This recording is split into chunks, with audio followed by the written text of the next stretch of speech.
all 6 missions. You click on a mission, you go to Video Movie Clips. You'll see the different segments that they broke down into many tiny clips. I had to grab each clip and put them together. Here you can see the list of the clips, and I put them together and made a giant edit, which I analyzed. Here's a sample beginning. You can see the running time frame at the top. You can see the name of the clip at the bottom, and a segment, the part of the mission that is listed on the site, easy for reference, if you want to grab the clip and analyze it yourself, which I encourage you to do.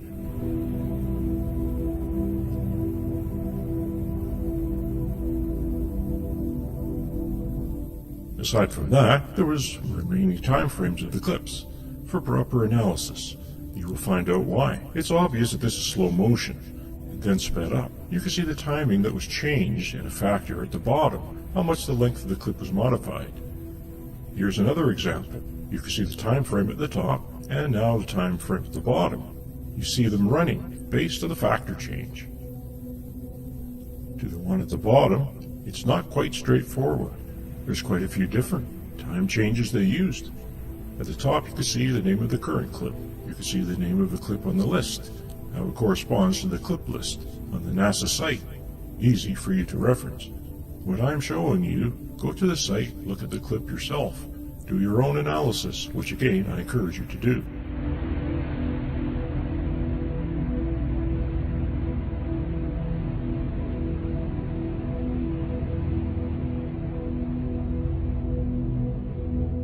I will now briefly summarize the entire analysis. I will present clips to you, categorized by mission. A11 has the least to offer, except for A12, the TV camera malfunctioned almost as soon as they turned it on. This is slow motion, hopping and jogging. It's quite extensive. Here I'm speeding it up. You will see more in the appendix if you'd like to see that the full extent. It's quite extraordinary. Notice the color changes in the footage that will be explained later about how the footage was generated and supposedly acquired.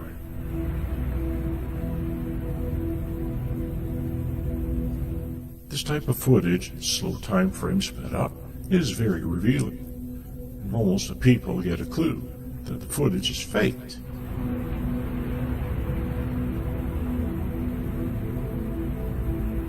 Here we see an example, looks quite normal. Someone running on the surface.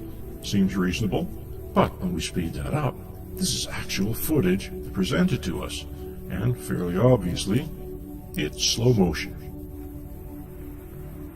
Another example seems reasonable. Look at the hopping. Try to region his balance, and here we have obvious slow motion again acquired on the surface. You'll see much more of that in the full analysis.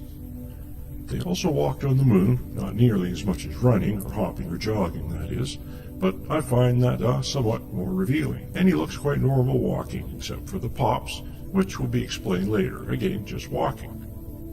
This is sped up. You can tell by the factor change at the bottom. This is slow motion footage. And we will show examples. Here we change the length. Speeding up, in other words, you can see that. It looks normal sped up. And slow motion.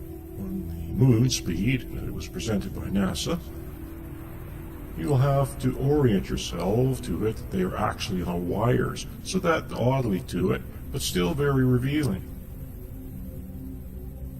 Visit spasms I noticed, quite having a few, and I suspect that it's because of the wires, but pulling them, throwing them off balance, so that they had to recover from their spasms. I had some extra events I found, so that I was very revealing when showing a modified speed. Here you can see the bottom, look at the time frame factor change. That's my analysis saying that it's normal, when there's no factor change, and this is what NASA presented to us.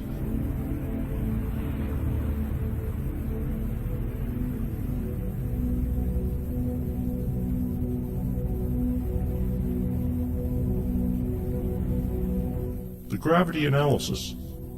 Here's lies prove the footage is faked.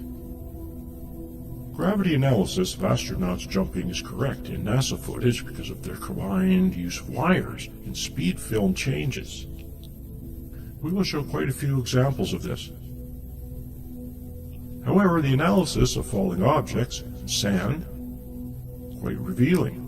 Falling objects and sand cannot be put on wires, so they had to film speed changes that were wrong to hide the gravity that was wrong, and they had few opportunities to make it look reasonable.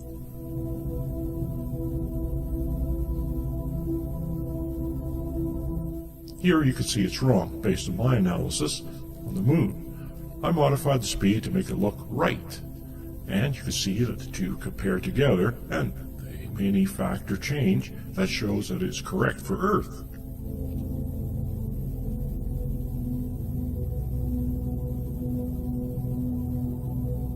This is one of the things. It was correct in the footage and wrong in my factor change.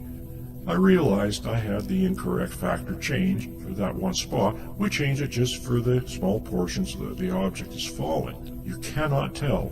It plays clearly. Another example. It's wrong in my factor change. I modified it just when the object falls. You cannot notice. You have to see that the factor change at the bottom. Same analysis for sand. Lots of opportunities.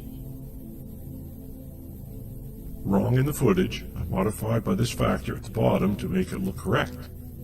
And then my modification factor change for the Earth speed. It is correct.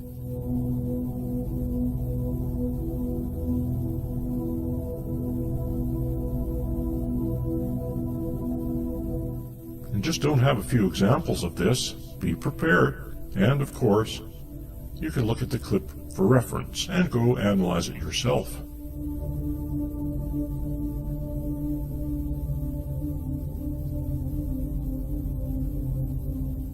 Here you can see the astronaut jumping when the sand falls faster. Only a few examples where the sand was falling in the same. The astronaut was jumping, so I mentioned speed change quite a lot.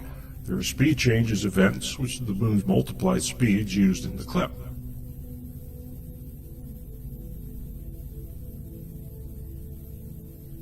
Here we see sand astronaut running away. Did you notice the fake that I used several speed changes?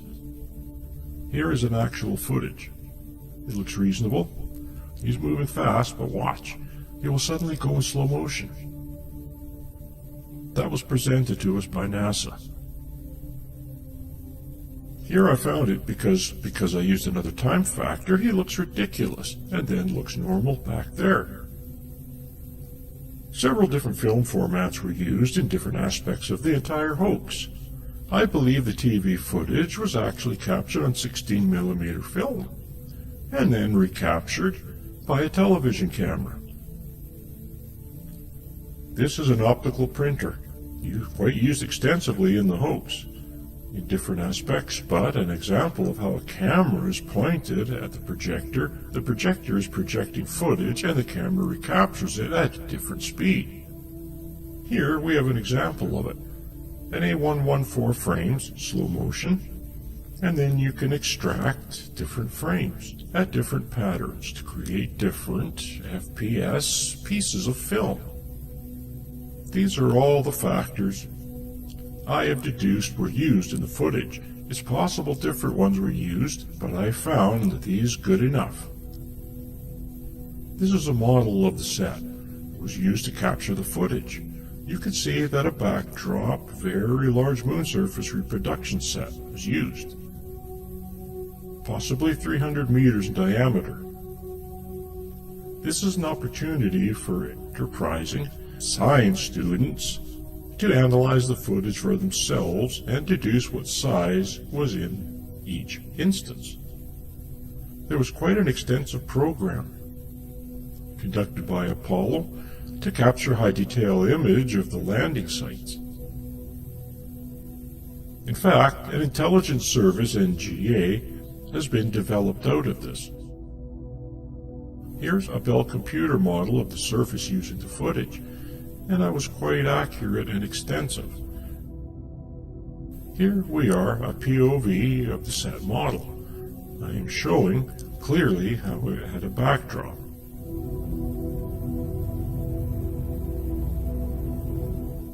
Analyzing photographs and footage captured by the astronauts and the TV cameras, we can see evidence of these sets that were used. We can find evidence for it the use of sets. These are panoramas provided by NASA, photographed joined as the astronaut danced in a circle. I call it the panorama dance. And actually, because of the overlap, we can also extract stereo images and analyze stereo images. We can also see that there is a point at which the set stops and the backdrop begins. And this is also because of the limitations of stereo photography allowed and not easily deduced as a set. Or it could be claimed as the limits of photography itself.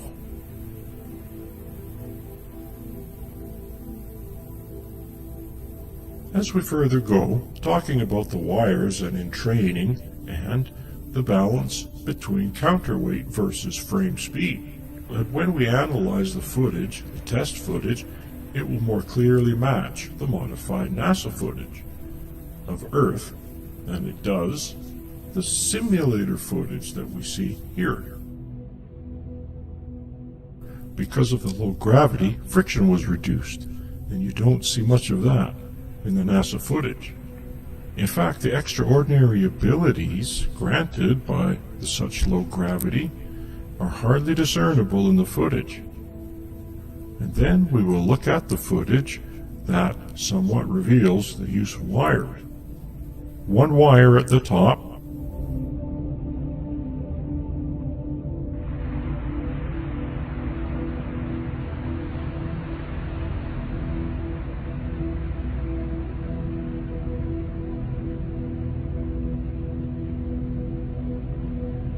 there are the equations that show the counterweight necessary depending on the frames per second footage used. There's a lot of footage captured by the lunar rovers, photographs as well as DAC camera footage. Here we see the stabilized and sped up. It looks normal. The moon buggy looks like it's on an Earth set.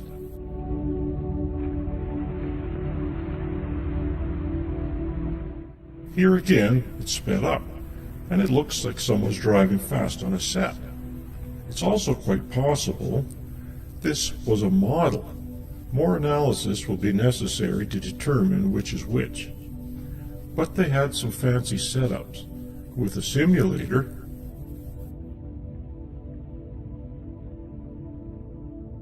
sometimes on a set.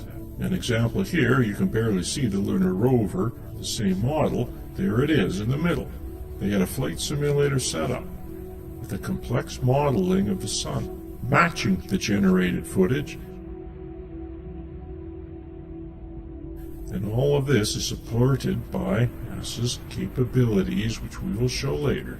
This is a model of a snorkel cam, and of a, quite possibly, they had stop motion animation with the camera inside a model. Look at how tiny that model is. And look at the footage generated. This is extraordinary stuff. I find it incredibly beautiful.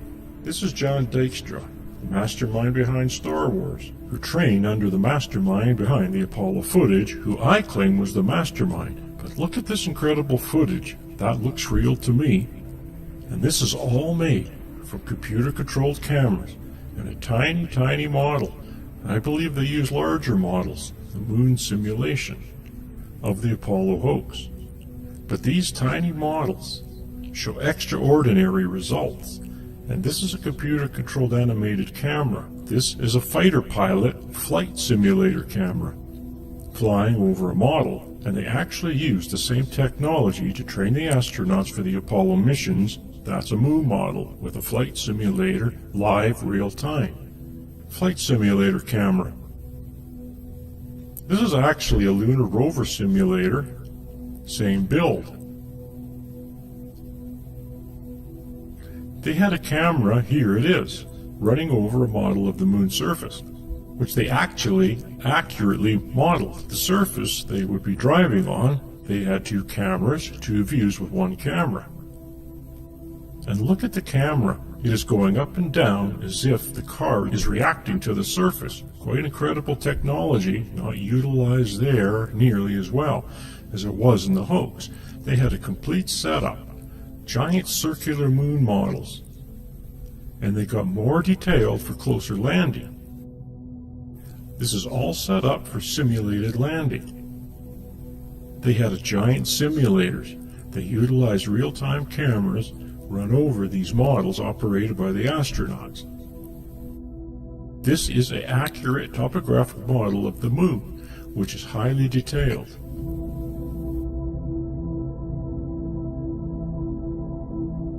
It was actually used in a simulator.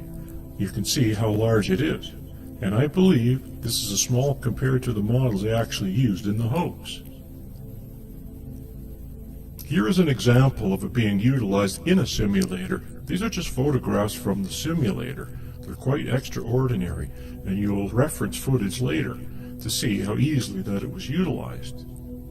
This is the man I believe responsible for the visual effects, Douglas Trumbull. I will show you the brief history. There's plenty of information on the internet about him. I just mostly wanted to introduce him.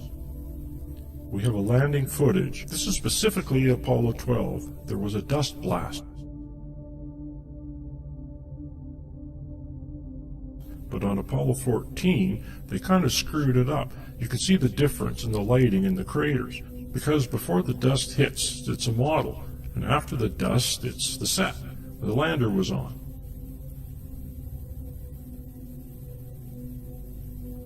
This is mission control. Very few there even knew it was a hoax. Only the astronauts were allowed. Only astronauts were allowed to talk to astronauts on the moon. They were all in on it, as well as the camera operator, because obviously the camera was recording, not live operated, and as well as agents. Only a few agents in mission control. Gravity analysis is obviously the most important, but I think some orientation is necessary if you understand what's going on when you look at the footage. A good place to begin is the moon's surface. Obviously no atmosphere or water, which of course means no plant life. The brightest photography, apparently stars aren't visible. No water also means no erosion. There's erosion disappearing, and of course you end up with rocks and boulders and so forth. And craters, no craters in this view, but you can clearly see the simplicity of the surface also allows for the easier simulation of the footage of the landscape. TV cameras were used. This is a TV camera on the rover.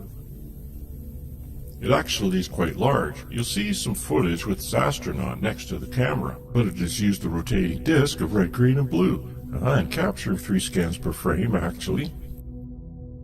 And you end up with this kind of rainbow look to it.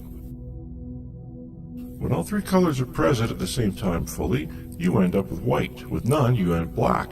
Mixture of colors, mixture of intensity. Could give you gray of the colors themselves if they're separated. The slower it goes, the more you can see. The faster it goes, the kind of images, this blurry image. This is what today's film photography usually is made of. And television cameras are HD, and so they have a lot of this as well. Not as much as on the scan, as much as progressive, which is image after image.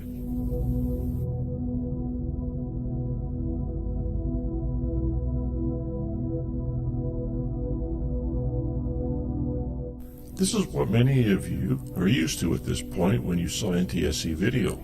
You would see odd scan lines, and even scan lines, and as the object moved, you see the separation. They call it combing. And this is an exaggerated version, so as you can see it more clearly.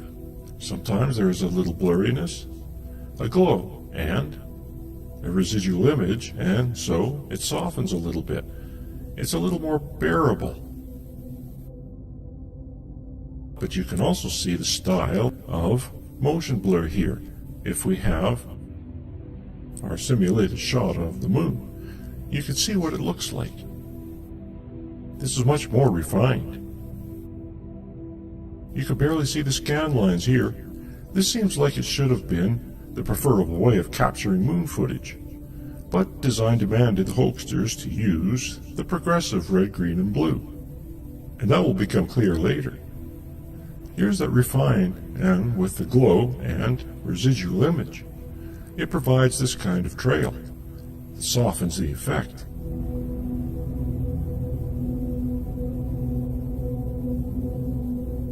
And of course they have it simulated. There it is, just a shaky camera. Now we show rainbow motion blur. When we separate the colors, you can see what happens. This is a disc spinning, capturing red, green, and blue. Then the red, green, and blue are combined all three together. And we have white. Here you can see the different colors, and if you combine them in different intensities, you end up with the full gamut of colors in the rainbow, as well as in between. The closer they get to being balanced, the greater white and black it gets. And you saw the color footage. In the slow-mo, you see it again, quite often. That's because of the imbalance that was purposefully done. So now you see the rainbow motion blur. As the object moves, the red and green and blue are capturing different states of the object through its movement.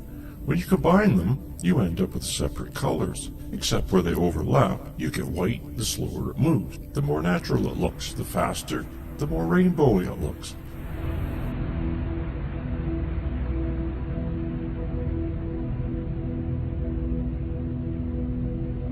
And then we can add the glow effect, as well as the residual image.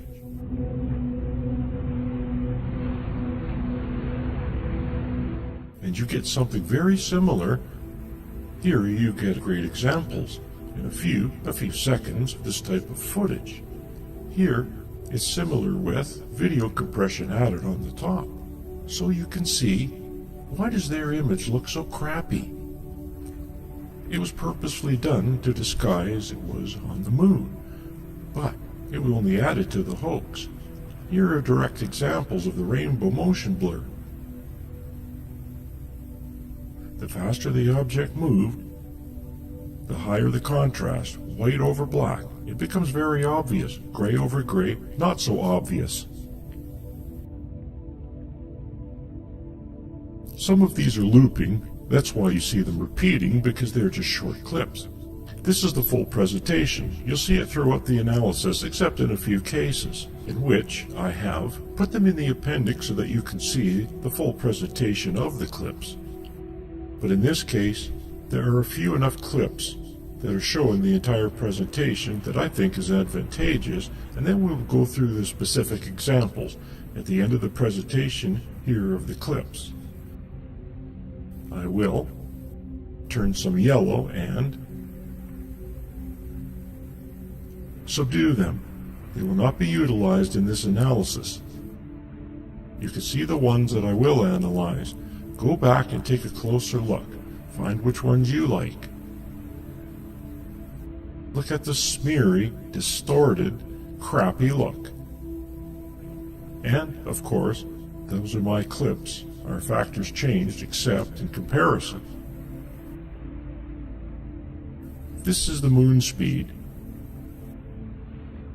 This, I don't know, I'm not sure. Obviously, it's very slow. I just wanted to show you so that you can see the rainbow effect. We'll be analyzing thrown and falling objects. It's important for you to understand what you're seeing. I cannot completely explain why. This is quite a complex pipeline they utilized to generate this imagery. It's 24 FPS was the actual speed, and then it was shown here in 30. That's what I have ascertained, acquired from the NASA site, 30 frames per second. So sometimes it just makes it very difficult to analyze, to reverse engineer. But we have enough control, that is, we can analyze the falling objects for gravity. There's a shimmery, otherworldly effect established, quite extraordinary.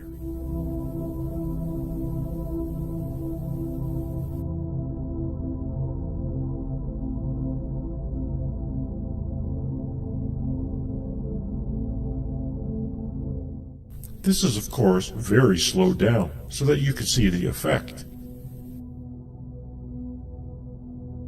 Here, sometimes you'll see it. It's compressed. Sometimes you see multiples. It's not very straightforward. We may never completely understand how they generated this imagery, but we have enough control to analyze for gravity, so that you can see the severe compression as well as distortion.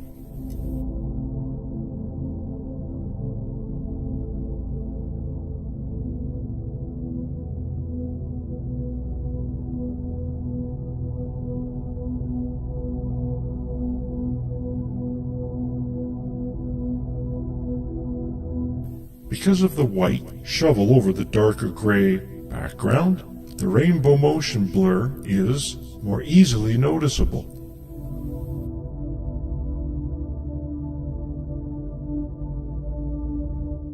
And of course, the extreme movement.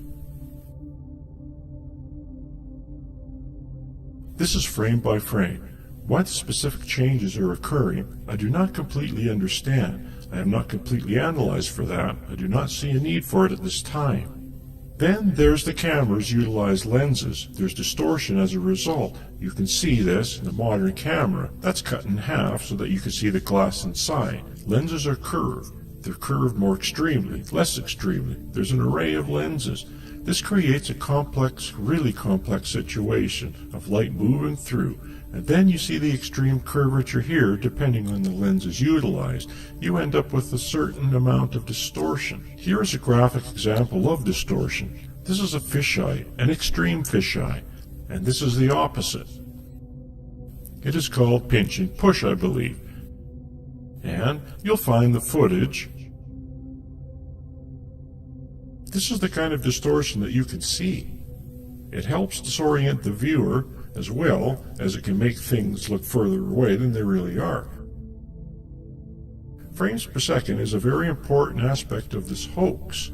You need to understand it, so take some time to understand it.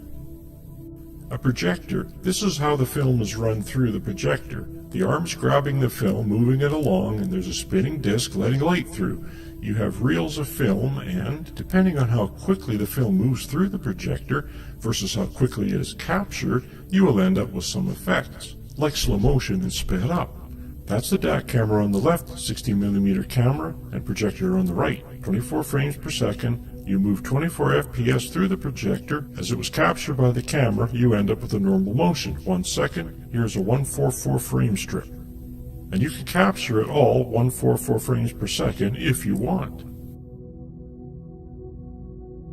That's quite extreme, almost never done. But if you do, 1 second of action captured at 144 frames per second, projected at 144 frames per second equals 1 second of action. However, if you project that same 144 frames at 24 frames per second, you end up with a 6 seconds of action. Because it's 6 times as long, the footage is 24 frames. That's extreme slow motion. Here's an example. There's 24 frames captured and projected. That's 144 frames of the bottom captured and projected out of 24 frames. It takes 6 times as long because it's only 24 frames per second, 6 seconds. This is accomplished by the optical printer mentioned in the summary. You have a camera pointed at the projector. It's projecting 1 frame at a time. The camera clicks, and you can skip 3 frames to capture another frame. And you can do it all in any portion, however you like. Effects were accomplished this way too. So here we have 144 frames per second film strip. We can fill those 24 frames with different frames from the 144 frame strip using our optical printer. You can see the pattern I used, the frames I used. This will give us different frames per second. You can recreate frames per second. You can recreate frames per second depending on the pattern you choose. And this is very significant in how this hoax was accomplished. There are all the specific frames per second that I have extracted from the footage that I believe were utilized.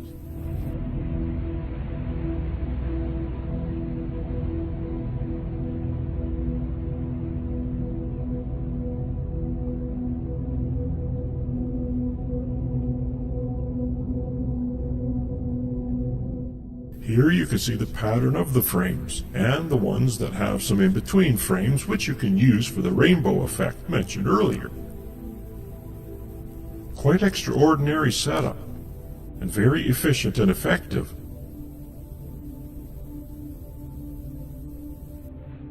Here we see examples of those frames per second, playing at 24 frames per second.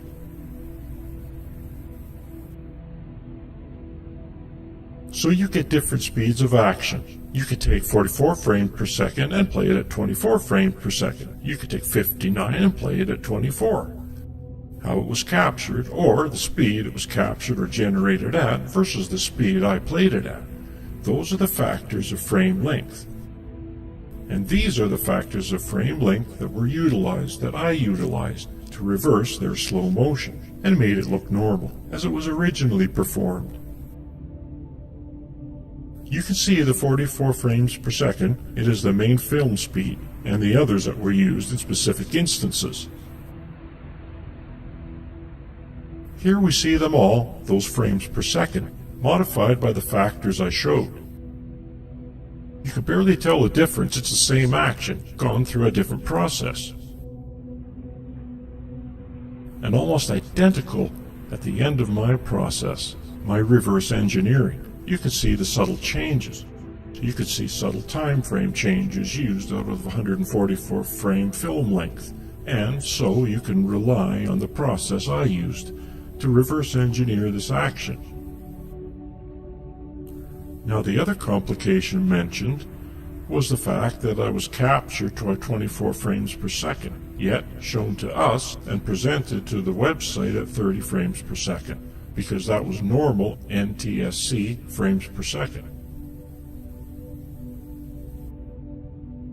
I did add some stuttering. The bottom of the 30 frames per second and at the top is also 30 frames per second.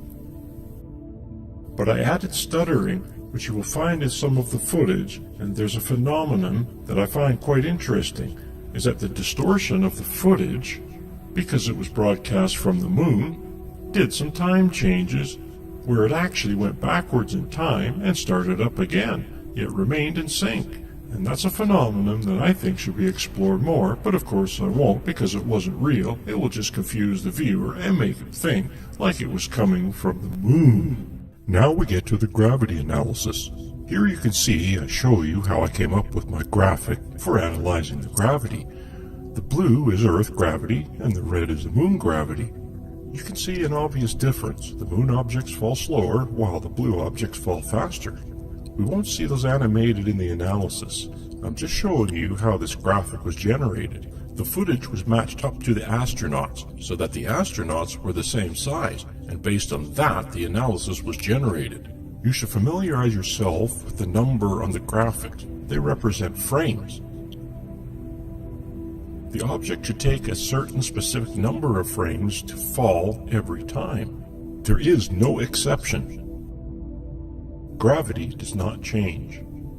And because of the frames per second, 24 frames per second here presented at 30 frames per second, it's the same thing. It's 1 second of their time. And you can tell by the sound sync. It's 30 frames per second. You can tell by how many frames it could take an object to fall on the moon in a certain number of frames and a certain distance. It doesn't change. So here we have astronauts jumping for various reasons. Locomotion, fun, who knows? There obviously was no jumping in the first three that I could locate, mostly in A17 here. And of course they had the astronauts on wires, so in my analysis their gravity was always accurate to the moon. This was a frames per second combo with wires. And based on the equations you saw earlier, about 46% of the weight staying up on wires, and so it was quite the same as the wire simulation. Weightless quality, or lowered weight quality. But of course combined with the frames per second, which was 44, they always fell at the exact right speed. Here we monitor at the top of the head because no matter what part of the astronaut you look at, as long as you can clearly designate where it is, at the beginning and ending of the jump. Here also, taking the beginning of the jump to the apex where it stops going up, or the apex down where it starts going down, to where he lands. If you question my choice of these, then there's not much I can do about that. But I was as accurate as I could be. You can see I matched up the astronaut to the graphic based on where the feet were located. And if they were leaning forward at the top of the pack, it's where the top is. And if you see them leaning over, that is very accurate. The pack doesn't really go much over that, the astronaut's head. And based on where the astronaut is located in the suit, eye level about middle of the visor, and the head was not much over that. I determined what the height was. And so, of course, these are all wrong in my factor change clips. But not if you include wire work. And here, of course, they're right every time. What it does do is it should provide confidence in my method here. Also, I think one earlier on was yellow. That meant it was off by a frame. I could only find one other occasion where I think my analysis was off by a frame. But because of all of their little tricks with frames per second, dropping frames and so forth, I can see why that might be the case. Sometimes I establish the footage. You can see up in the top left corner a reference of the actual footage, and then how I modified the footage. You can determine based on the differences. Now, getting to the dropped and thrown objects, there's quite a few. This is really one of the significant things that led me to proceed forward with this analysis, is that we found so many opportunities to measure the gravity.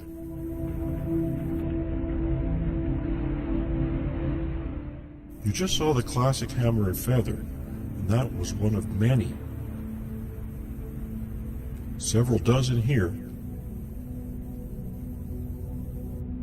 And they littered the moon, literally, in the last few missions. And there were quite a few opportunities because they were walking around on wires, running around on wires, and acting very comfortable on the moon, where it's a pretty dangerous environment.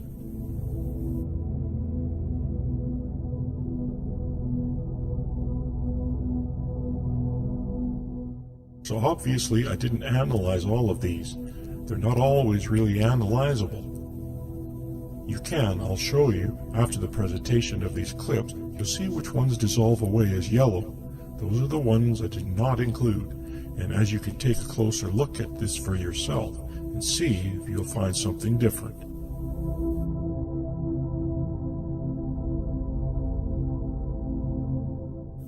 And here we go. We shall eliminate the ones I cannot analyze. We're left with quite a few that I can, and those are significant. Even the ones being wrong should raise alarms. We have a bunch. This is wrong. It says it takes 19 frames in the footage. Here you go, side by side. And you can see the modified one. Definitely falls slower, as it should on the moon. And here is my factor of 5 to 4 slowed down, here. And it is correct. You can always repeat these. Pause, replay if you want to see it again. I only show them to make the difference clear. It was 22 in the footage. I modified it to make it 30. Here you see them side by side. Here are some of the earlier. It's Apollo 14. You can see the incredible distortion in the footage. It's really incredible how they tried to hide. The footage itself is also unbearable to look at in slow motion, the presented speed. But at this even makes it worse. So it's 21 in the raw footage here, 31 in the modified is correct. See the difference? It should be 31 at that height. There's quite a bit of difference of 10 frames. So we're not talking a frame or two here. And in my footage it is 12, which is correct. I say my footage, my modified version of the footage, based on the frames per second factor. 21, 30. You can see the difference, how slow it takes, how much longer it takes, and in my footage it is longer and slower. Some of these are considered questionable. but it always plays out. It's correct in mine. It's way off on the moon, the NASA footage, and I modified. And you can see the difference. So I'm just running through these again and again and again. It just keeps going on, and you can look at these more closely. I just wanted to present them to you so that you can do more careful analysis of my analysis, which you should do. I would like to spend some time to confirm what I have discovered here. Here is an astronaut, and then I move the graph. The measurement graph to where the action indicator bars are. When the frames hit, you can see it turn red if you didn't already notice. And it gives you a reference, the same size as my astronaut graphic. I just moved it separately so that the astronaut graph is there to establish an accurate sizing for measurement, and the overlay graphic is moved to more accurately show the distance the object traveled in frames.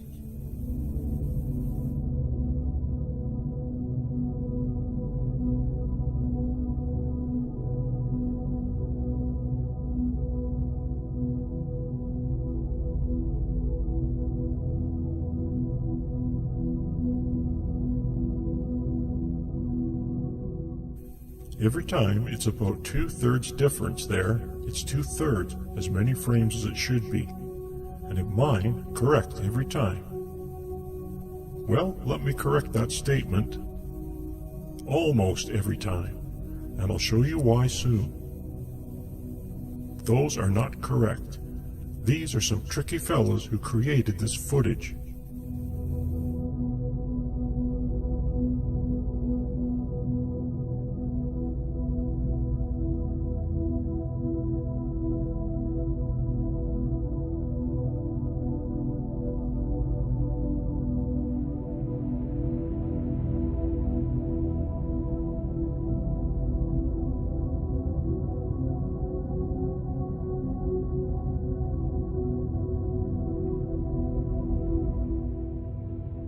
This is quite extraordinary, looking at it now.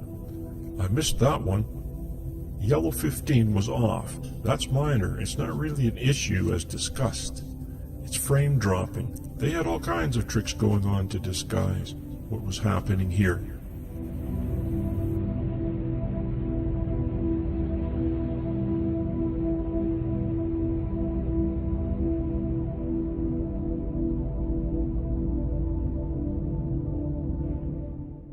When you see the yellow graph there, it just means that I've done some stabilization, and I put it there as a reference.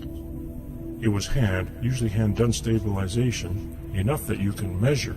Here you can see the lens distortion, fairly obviously because of the stabilizing. And here you can see how the same objects in the background get distorted as they approach the edge of the frame. Now these are, the past one, this one, are really extraordinary things. What's happening here is that it's wrong in my footage. And it was like, why is that? Well, I realized that they did a frame adjustment. Notice the factor change at the bottom. 0.41, it was 0.54, 0.41, back to 0.54. They changed the factor during the throw. The object movement to simulate the moon, the proper speed, and a jump back, and you can't tell. They may not be doing these for this. There's a whole section on speed change.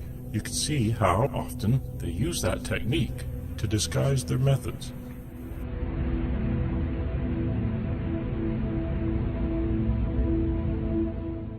Again, you can see the factor change. This is a harder one because the camera is moving so much, but it's clear to me. You can see that I have multiple versions of the graph. One is in the background.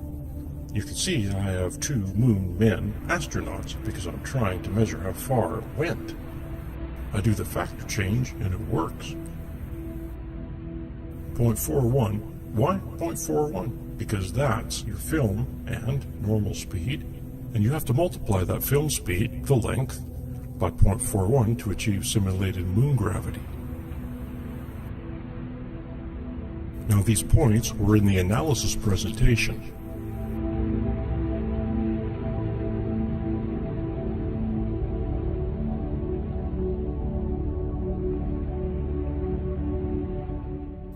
Now this is wrong. Watch the 0.4 change. 0.5, there it is. And then change back. Here it is. It's going to happen again. 0.41.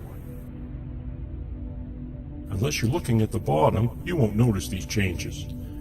They found because they could do them. Obviously they did. They didn't do it every time. So that's when I found it was wrong.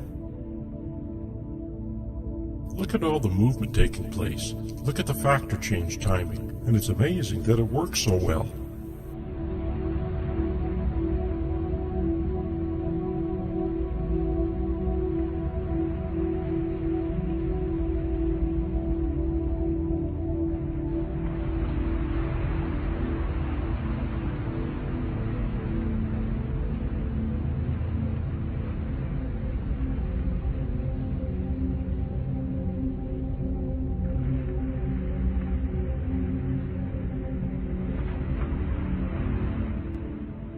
He's running at us in slow motion, and there's a speed change right in the middle.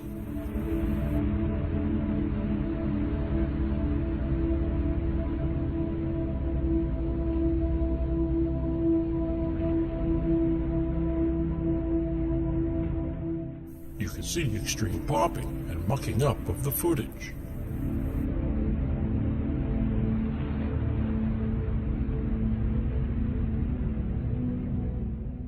Here's the classic event.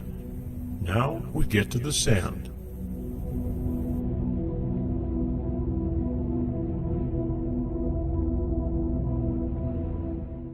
Basically, when I did my analysis, I looked through all the footage several times, and anytime I found sand falling, I marked it, separated it out as a clip. So here's what we're seeing every time I found sand falling. Now when I do the analysis, you'll see I limited it to the ones I could, though I could analyze. Because of the mucking of the image, especially sand separates, unless you get a closer indication of when it starts and stops, going up or going down, you really can't analyze it. Sometimes you can, you don't need where it stops. You just need enough frames so that you can say, I've seen it move. And again, as we get further emissions, A17, almost the case, it has more. A16 and A17 are almost always the jewels of the missions for analyzing footage.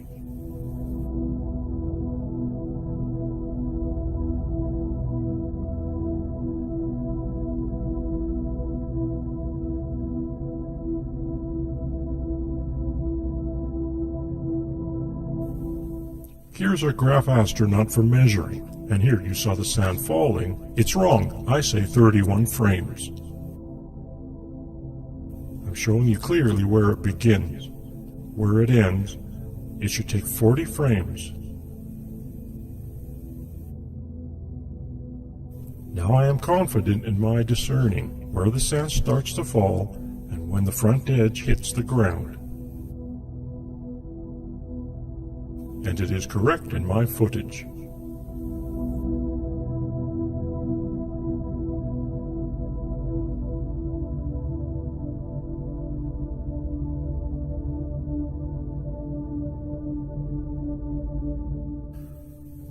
It is very blurry, very difficult. I would go back and forth and see the changes on the ground, and wherever I did, I discern where the sand hit, even if it's totally off a frame or two. That's minor compared to the differences we're seeing here. Watch closely. Compare the different rates at which the sand is falling in these images. It is easy to see that this footage that NASA presented to us was in fact slowed down, and then sped back up again to match the gravity on the lunar surface. And when corrected, you can see that the sand is actually falling in Earth's gravity, as shown in these examples. Watch as this astronaut drops the sand from the shovel that he's trying to get into the sample bag. Notice the difference in the astronaut sidestepping in the left frame versus the right frame. You cannot have that happen in lunar gravity. This was clearly filmed on the Earth. Here you can see the difference when I stopped before it hit the ground. I couldn't read clear when it hit the ground, but you can clearly analyze at any point during the fall if you want, so I stopped here. The rate is the same on those frames. I encourage you to do your own analysis of these two frames and the ones that will follow. What you will find will be very interesting indeed.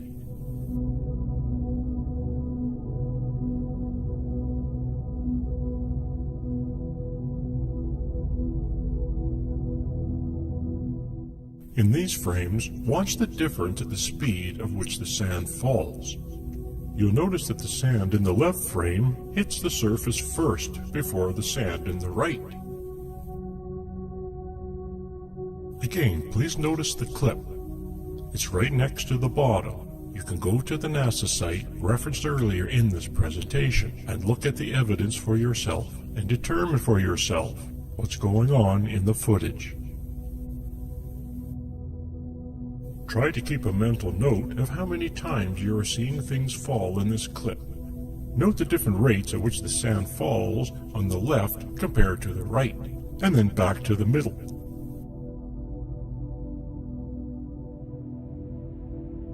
And then back to the left and back to the right, and then back to the middle. The sand behaves as if it was in Earth gravity, slowed down and then sped up again, and then slowed down. Do you realize how many times we're seeing things fall here and the wrong speed in the NASA footage? This is not a fluke. This is clear evidence this imagery is faked. This is an interesting dilemma. I had to determine where the top of the instrument was. And then, to help aid myself with the analysis, I used one of my gravity balls. And you can see it matches up. It doesn't match up, according to my analysis, in the expected times.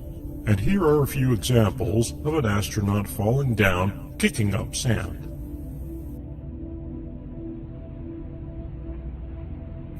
And here, scooping and tossing sand with a shovel.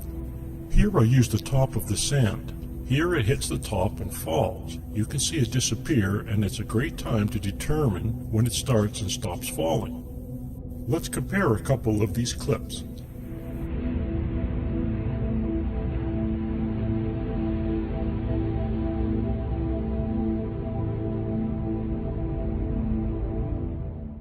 He did a lot of shoveling, so I have a lot of opportunities to measure. It's wrong every time. To demonstrate this, I will speed the footage up, slow it down, and then speed it up again to match what was actually happening. And as you can see, NASA got it wrong again.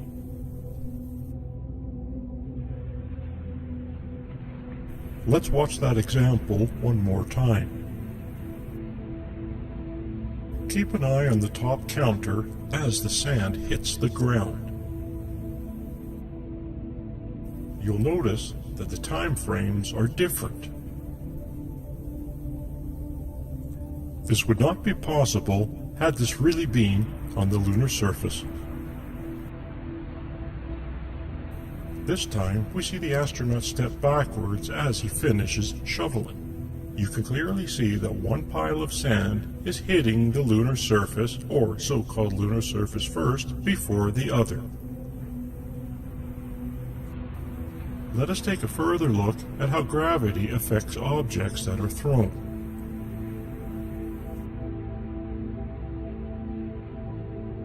And of course, they did the same thing that they did with falling objects. Whenever they could, they did a speed change event. Factor change to frames per second change to hide that this was faked footage. There's only a few of those. I find those very interesting, where the astronaut's jumping. At the same time, sand is falling, and you can clearly see that the sand falls faster. This is the moon speed that NASA, aka NASA imagery, has been presented to us. Look at the way the sand is and how it hits the ground before the astronaut does. They should be falling at the exact same speed. That's what the hammer and the feather was all about. It doesn't matter what object you drop from the same height, they land at the same time because there's no atmosphere to slow them down, slowing down the more air-resistant objects. So here, the sand is up with his feet, and it totally clears out below him, and then he lands. In all of these examples, the sand will always land first before the astronaut touches the ground. And here are a few more clips slowed down.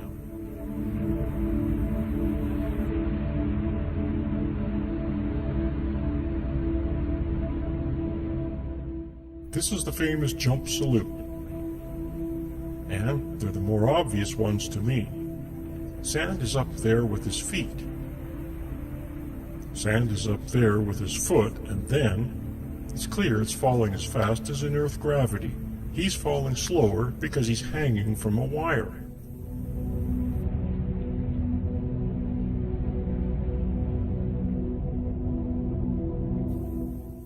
The sand falls faster while the astronaut is clearly, again, hanging from a wire. It really makes me wonder how NASA was able to get away with this.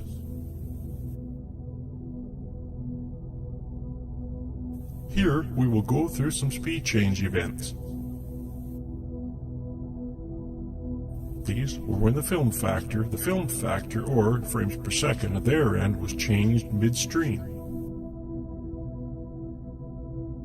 When we're looking at the footage, that is, they did it quite often when we weren't looking at the astronauts. And here we have examples. While we're watching the astronauts move around, they change the frames per second for various reasons. And quite often, early on, they did it whenever an astronaut came close to the camera. And you'll see, you saw earlier, when I disclosed the frames per second that they used, they didn't slow them down as much when they were close to the camera or doing detailed action because they were just, well, they looked too ridiculous.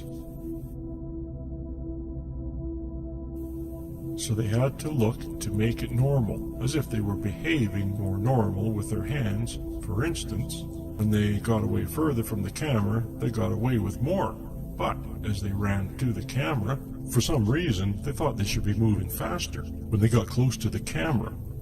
So they did a lot of that, and sometimes they did it oddly. I'm not sure why they made the decisions that they made, but they did. They thought it was necessary to fool us, and they were right. Although I think one of the reasons that they succeeded so far for the last 50 years is that no one has fully analyzed the footage as I have.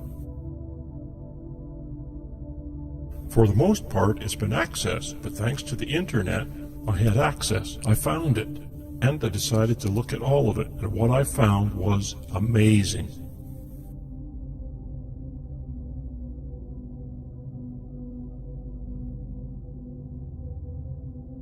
And we are going through all of these events. If you watch the factor at the bottom of the footage, you can see it change midstream. Sometimes they are significant and sometimes they're not. I'm showing you all the ones that I found. However, during the presentation reveal, I will only show the most significant ones.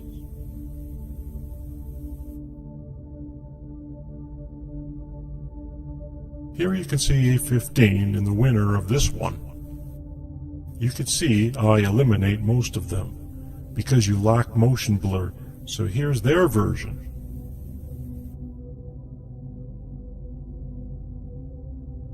Look how fast he's going. So down here he slows down. And my assumption is, as they were watching the footage, when they generated it, they said, he just looks too slow in the camera, we gotta speed him up. Here it is at my 0.45 factor, and I was analyzing the footage. I said, whoop, why does he look like a clown?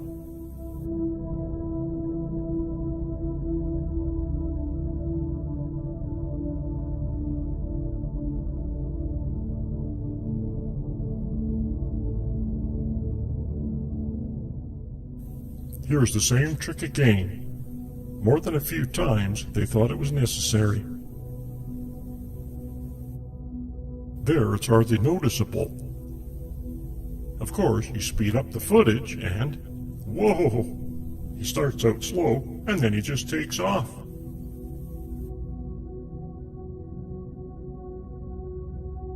There's that stuttery look again, somehow going back in time and forward again.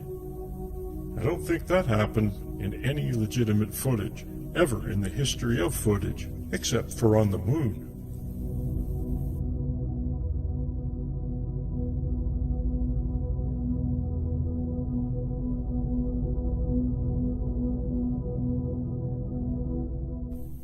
And so, I don't notice any changes they did.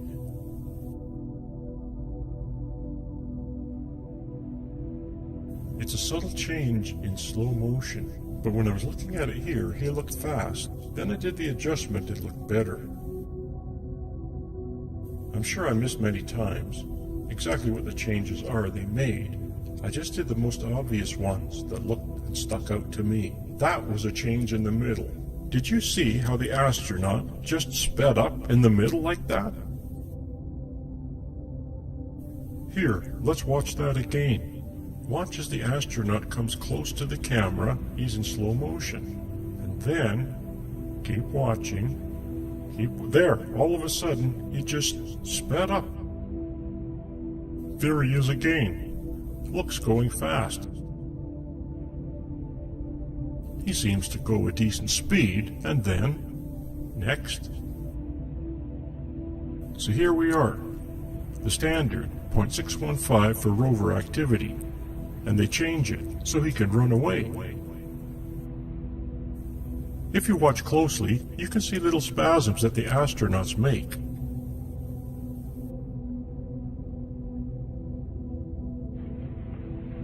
That was a spasm, if you didn't notice.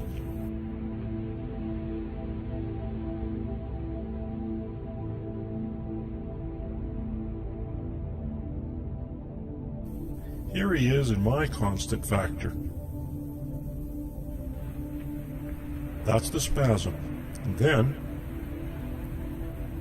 now you don't even notice it here. It was proper at 6.615 earlier, and he wasn't proper. I had to find the time change as they became standard practice. When they're near the rover, I find the factor that works, and as they get further away with different factors and so forth, so I just took the opportunities to change, so that I follow the most likely. I do not nail it precisely every time, but I did it enough to show that it occurred. The astronaut walks slowly and then speeds up, if you notice.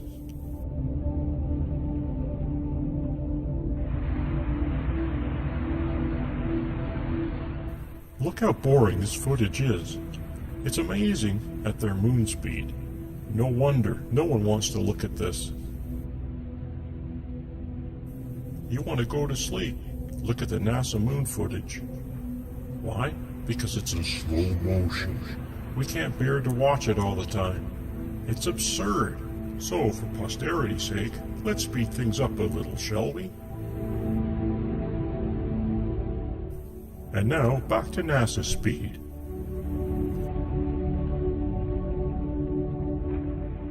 So again, my standard way of showing this to you is my determined way that it was the factor that needs to be utilized. There's a speed change, and then I show you the NASA footage. And then I show you the constant factor that I first created and which was revealed. That it wasn't normal, and I had to do speed change adjustments. So once again, let's have a look at this boring rover footage from this angle and watch the astronaut, how he speeds up and slows down at times.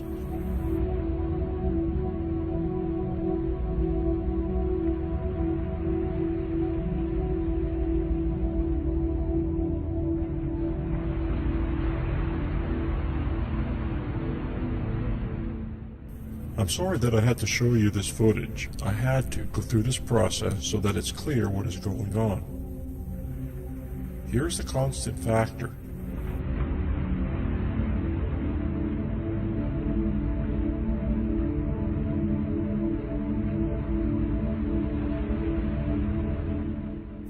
Now let's watch this astronaut speed it up. This one, here's an example. There's a speed change between 0.57 and 0.54, not dramatic. But it's a great example of how the astronaut's in full motion. He hits the ground, starts a different stride, some kind of change, and allows them to hide the factor change. So the astronauts were hanging from wires. We'll discuss that here, its backpacks, so forth. Here's a suit laid out. I think pre-launch, possibly post-launch. You can see a lot of little items. You can research all of this on the internet. You can see the fancy understructure. It's going to have to be pressurized, and well, it's got movement. And here's a diagram explaining what all of the parts of the suit are, and whether or not they were used on the set. They could have been modified, certainly the pack, which we'll go over here. It was probably modified, it may not have been made of all of that equipment. It certainly didn't have to do with all this stuff.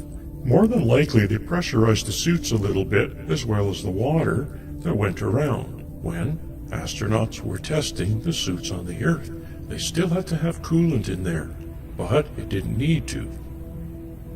So much oxygen feeding because they were in it, oxygen-filled set. And I imagine that they took as much weight off of these astronauts as they could, so that they felt a little more comfortable.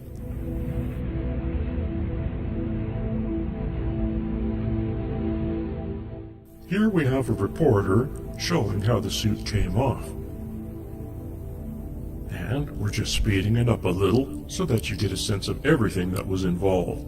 Now the inner structure is connected to the outer garment there.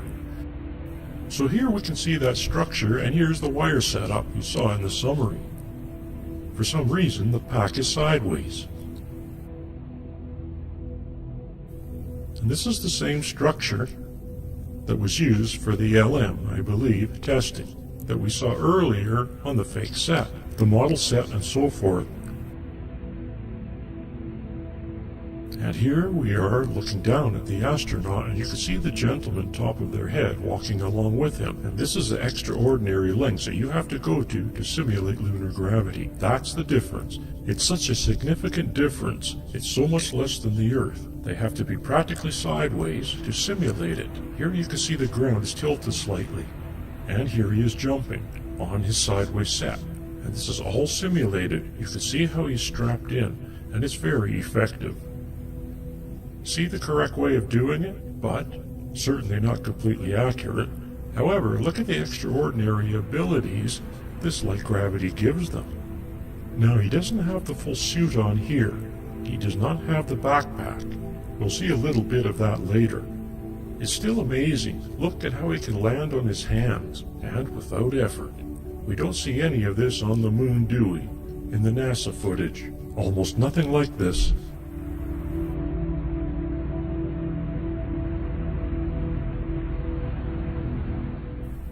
Look, he lands on his hands again. Extraordinary.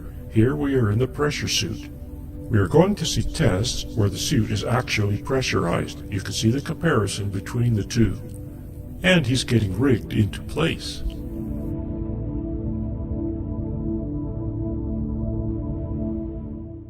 And you'll see a comparison between Earth gravity conditions, which means no wires, and he's standing straight up. And the moon conditions where we're looking down on him sideways, and look at the left. Looks like the guy's walking. In my factor change on the right, he's floating. Why is he floating? Because 83% of his weight is taken up by wires. He can't run. Why? There's no friction. He's so light now that he can't get any friction with his feet. However, on the left on Earth, it's easier. These are both pressure suits, not fully pressurized, that is my understanding, close enough to the limitations that the suit would provide. And as you can see, an effortless flip. And here he goes again, and he lands on his hands without a problem. I saw no kind of agility like this in our moon footage.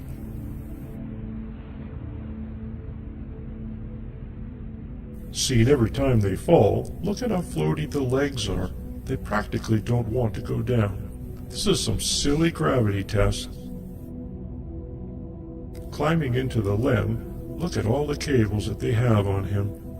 I kind of think sometimes this was produced to show, oh, look what it takes to hang the wires. It takes nothing like that.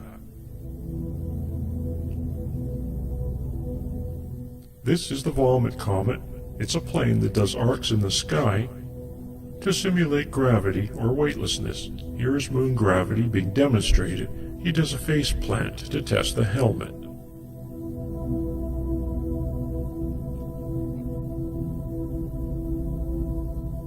And here, he looks like a fish out of water. They had problems with the backpacks, and so they had to redesign them because he couldn't get up, and here he is trying to get up. Look how awkwardly it looks. It totally contradicts what Aldrin just said, which was his excuse for the slow motion. Pretty blatant if you ask me. And look how floaty he is. He can barely stay on the ground. He's got the backpack and a fully pressurized suit, and he's struggling to keep his feet on the ground. This is amazing. There's nothing like it in that footage. And where was the wire located? It was just one wire, I'm quite sure, right in the middle.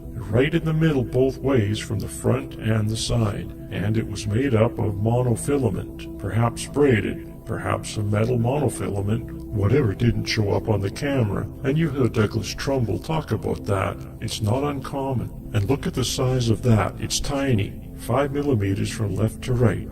And so how did it not show up on the camera? That's not a big deal, and here we go with the analysis of the moon gravity versus Earth gravity. I come up with the equations, and based on the frame rate, you can use a specific counterweight that allows the astronaut to fall at the same rate as they would on the moon when viewed through the 24-frame projection setup.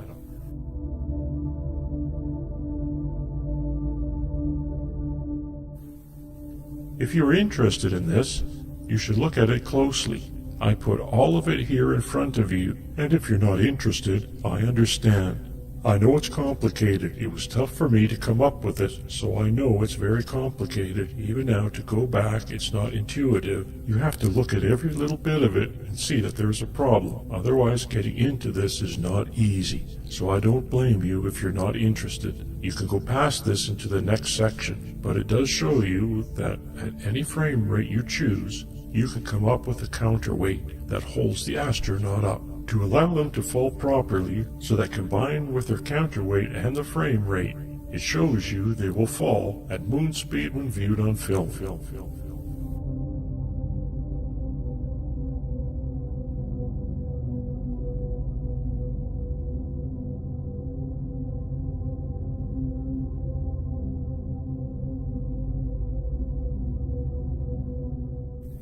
And you'll see 59 frames per second and 0%. That means you film at the rate and show it at 24 frames per second, and it will look like it is falling on the real moon.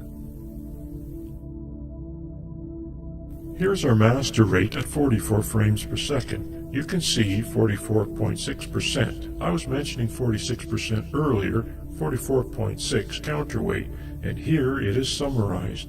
What is necessary for each frame per second, 48 frames per second was not used. I just used it as a benchmark here.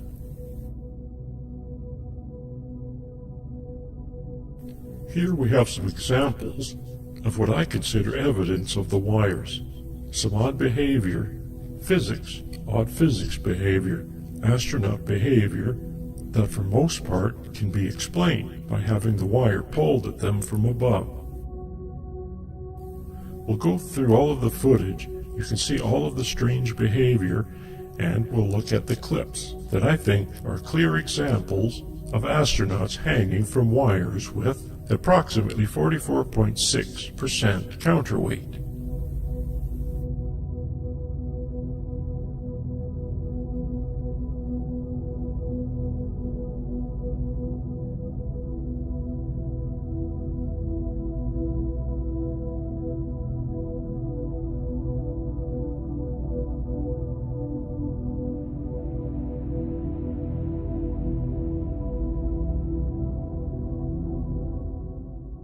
Here you can see these quick movements that they did. It's quick, sped up.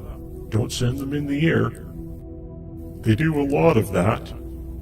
If you watch the Vomit Comet footage, you'll see it. Anytime they start moving, you'll have to be ready to push up. Quick pushing up with his legs. He's going to launch. Same with the wire work. So, all of these clips are the ones we are going to look at. You see a lot of spinning because they've got that central wire pulling up. They're kind of using it. This is natural. You've got these forces working on you. You kind of use them after a while.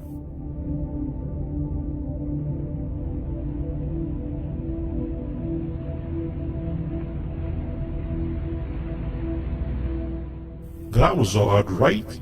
He's kind of swung back down again. The legs are not floaty here. Here he's kind of spinning a little bit. And here his legs go right to the ground. They don't float. There's no problem keeping his feet touching the ground. Whereas in all the simulation stuff, the feet tend to stay up because they're so light. Wonder if they're going to fall with gravity. And the wire is pulling, probably from his mid-back, a little higher. You can see the backpack bending on this one at the top. You should look at that one again. There's another clear example later. You'll see.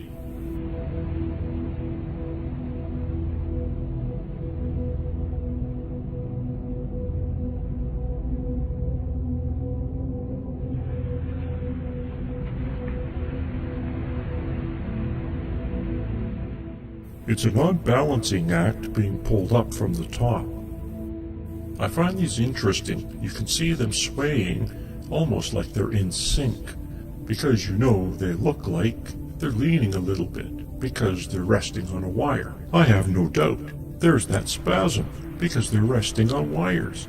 It feels like the wires not holding them up, so it made them spasm a little bit, and they don't even realize that they're resting on the wires. This is an interesting one. Watch the astronauts sway in sync is because they're connected to the same rig at the top, meaning the same metal rigging that's holding the wires. Here I stabilize it so it's a little more obvious. Lens distortion throws it off a little bit, but you can see them swaying together because they're resting on the wires.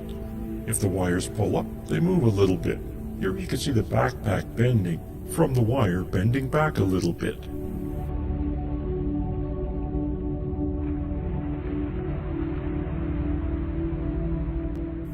And sometimes they look like puppets, right?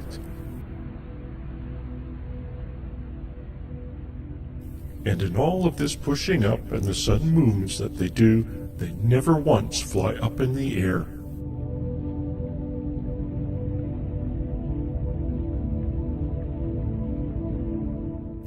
Remember how easy it was for the astronauts to jump and land back on their hands when they were attached to their rigging? It didn't seem very hard for them as they almost went flying back into the air. So why don't we see that happening here?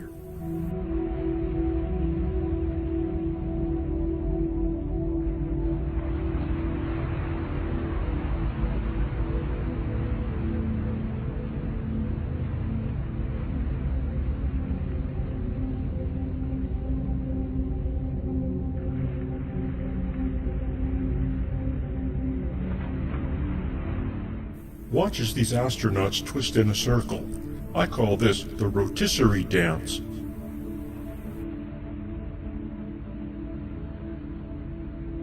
You can clearly see that a wire is being pulled a little too soon.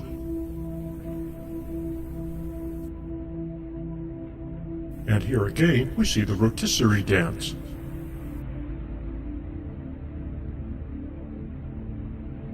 This one seems funny and obviously in slow motion. Here's the slow motion aspect.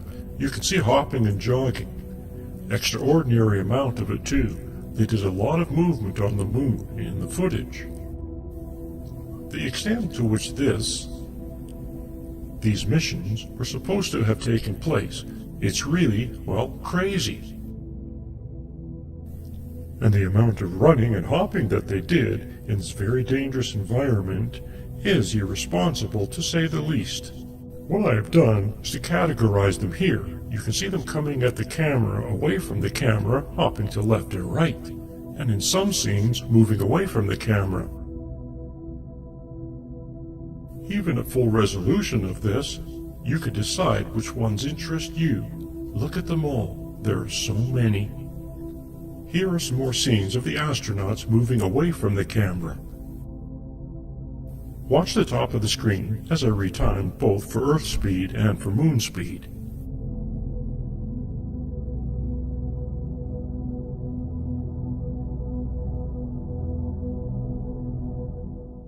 And here I have analyzed them. You can see the factor change in red versus the NASA version. NASA version obviously slow motion. Anyone in denial of this point is fooling themselves and should stop. And you saw earlier in the summary, they look normal, and this looks slow motion.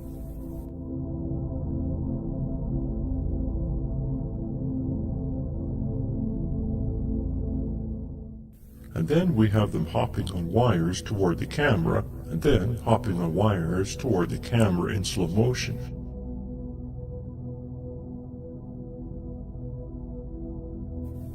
You can see the astronaut in the back trying to regain his balance. Here he is trying to regain his balance in slow motion. That's just ancillary to the guy running at the camera. But you see more of that in the stumble section.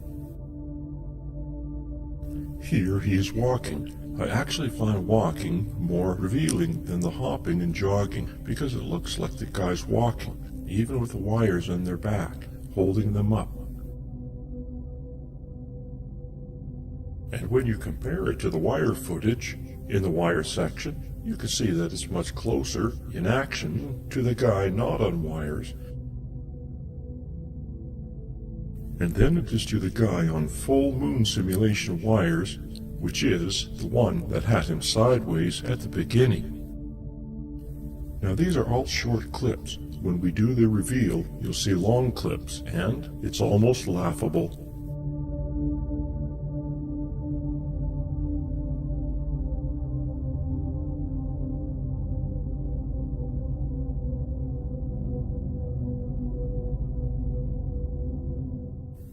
So here they all are together.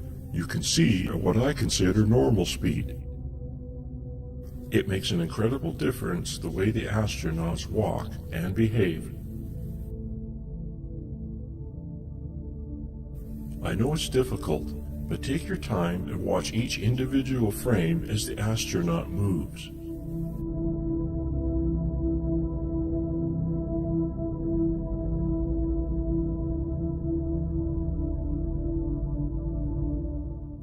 Even in this crappy footage, you can see the guy walking normally, but he's kind of stumbling. He's hanging on his wire, and he's walking.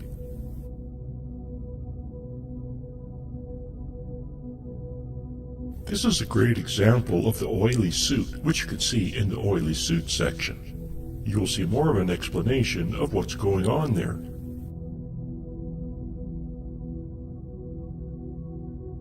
I just love this one. Look, he's just walking on the moon.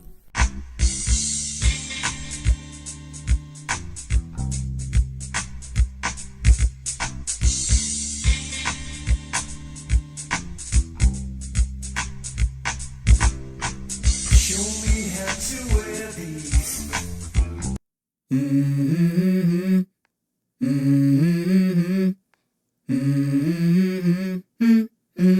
Let's go.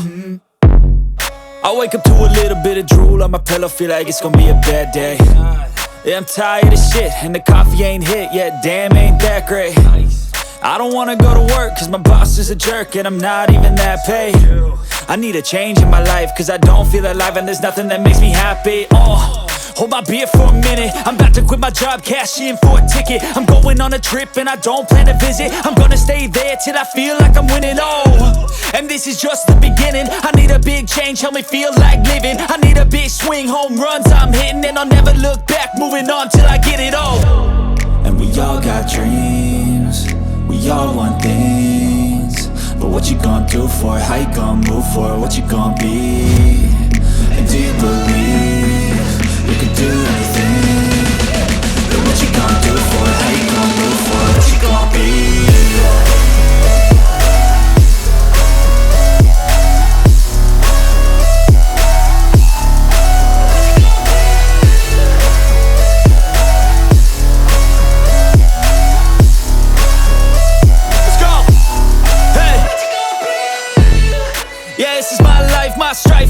right to fight to die on. And this is my game to play, to claim a brand new name. Oh, and I ain't gonna lie to you, I'm a bit.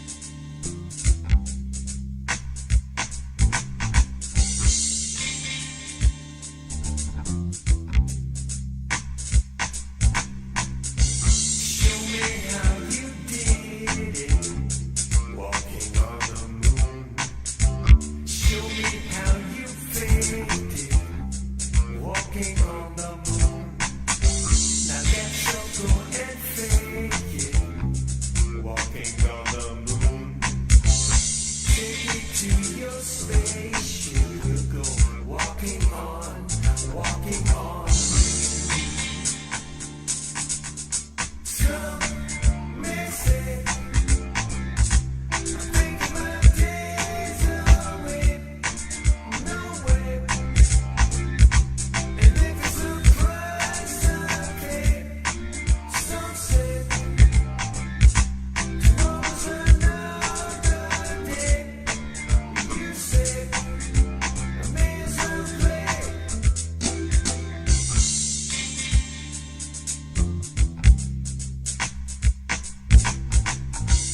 Some say I am full of wit, while others say just half. So take me on your big spaceship, and we'll have a good old laugh. We'll go walking on the moon. Give it up.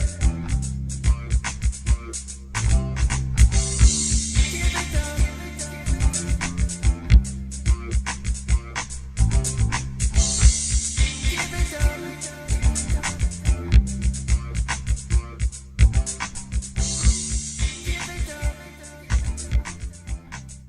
And of course, this is the factor change in red at the bottom. You can see the factor change. What you saw, 0.54, this is a 0.57 because he's doing more detailed action.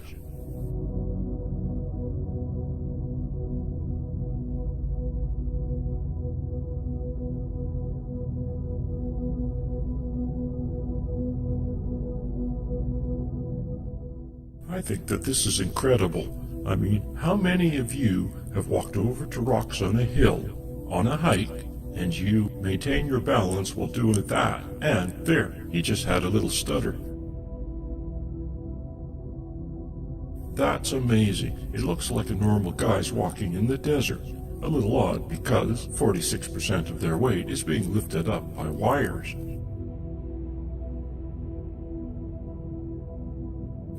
And I'm sure the packs on their backs were not as heavy as they were supposed to be in the moon packs, because they're not really on the moon.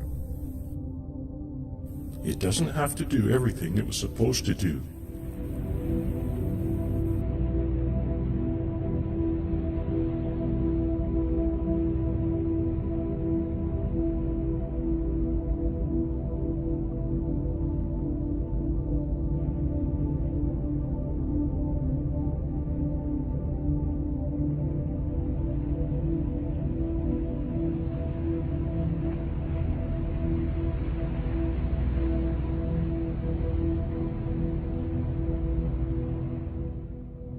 Here you can see the camera is almost constantly moving. Very seldom it is still. They have all kinds of things going on to keep it busy and keep you from figuring out what's going on, keeping it noisy and cloudy.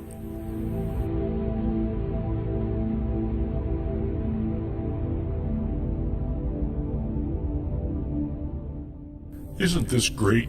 Look, he's just walking. This one too, he's walking over the rocks.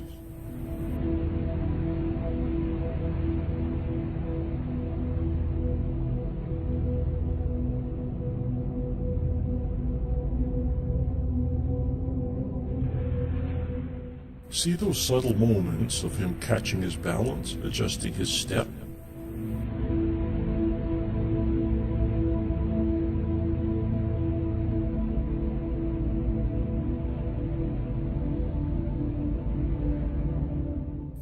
Do you see how he's trying to keep his balance while the wires do all the work?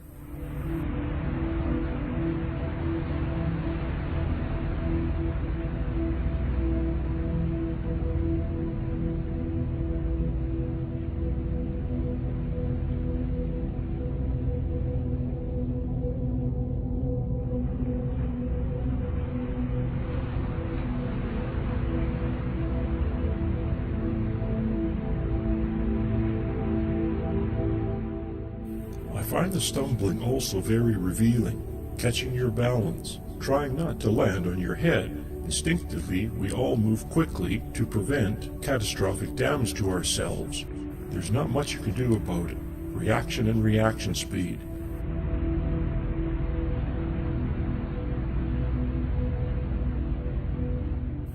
Here at the factor change versions, you can see them performing these natural jerks and very quick adjustments not to fall on their heads, whereas at moon speed, you'll see it's obviously slow motion. Here are a few examples of this. I have sped these clips up to prove that this was filmed in slow motion.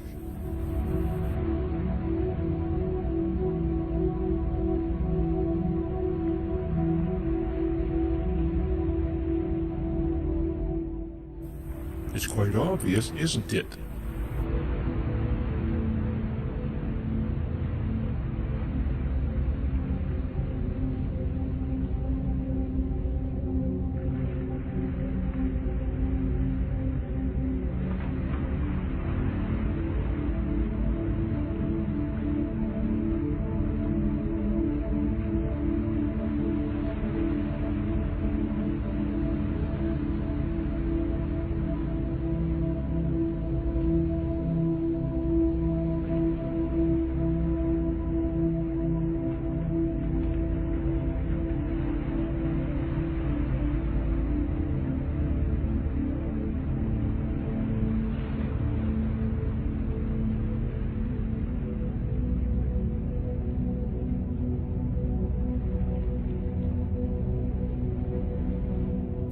There's obviously oil in the sand to keep it from, well, dusting, fanning out.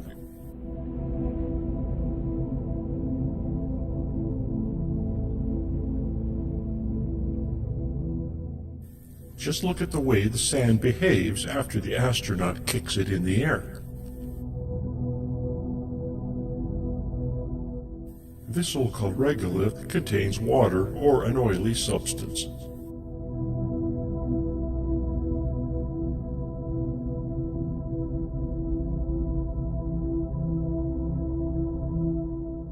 It's quite a set.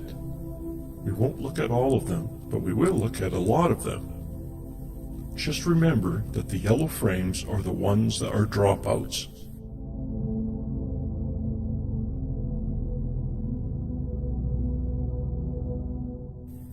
There's the moon speed.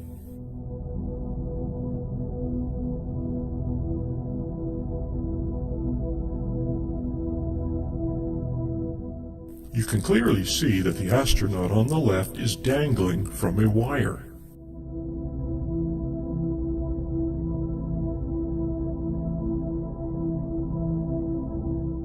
Some of the actions aren't noticeable as odd, and the moon speed NASA presented version was because you don't accept the action as what it really is. But this is a joke. I mean, come on.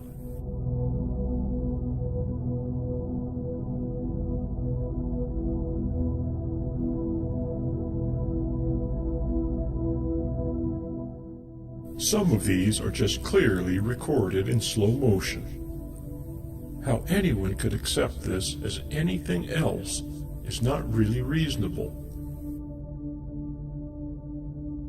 I will show you a few more examples of this.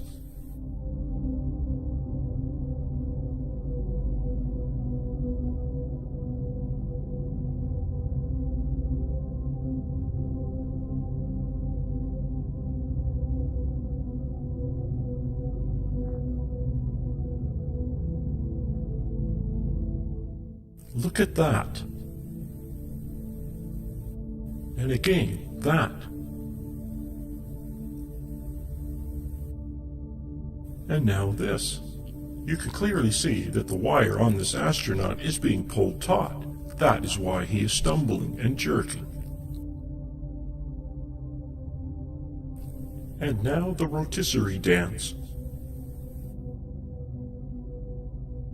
The conclusion is that this astronaut is being pulled taut on a wire at the wrong time.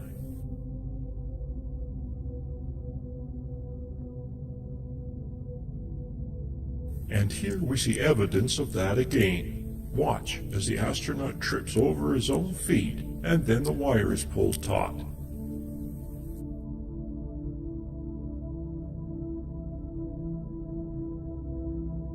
Incredible, isn't it?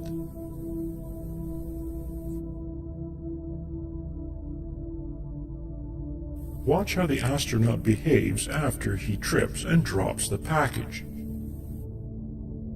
This is just slow motion. Whoa! Whoa! And again we see the wire aiding the astronaut. And there is no reason for them to even move slower.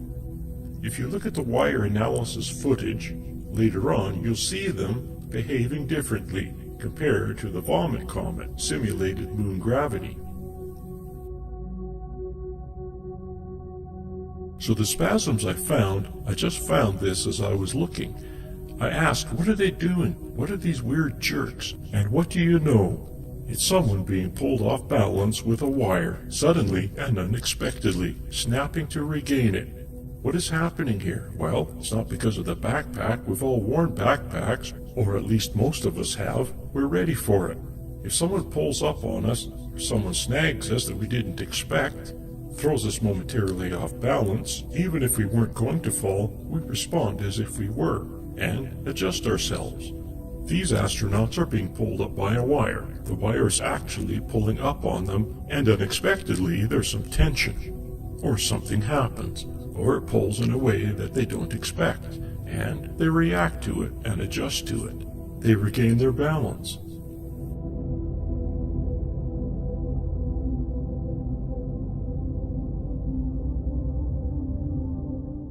And it is also possible that for whatever reason, it feels like it's not pulling up much, and not as supportive. They feel like they're going to fall forward as they snap back, because more than likely, they're resting on the wire quite often. They're relying on it, they're resting on it, they've actually letting it lift them up, and so they don't feel as heavy when they hop and jog. So now that we've looked at the footage extensively, we're going to move forward and examine how they did it.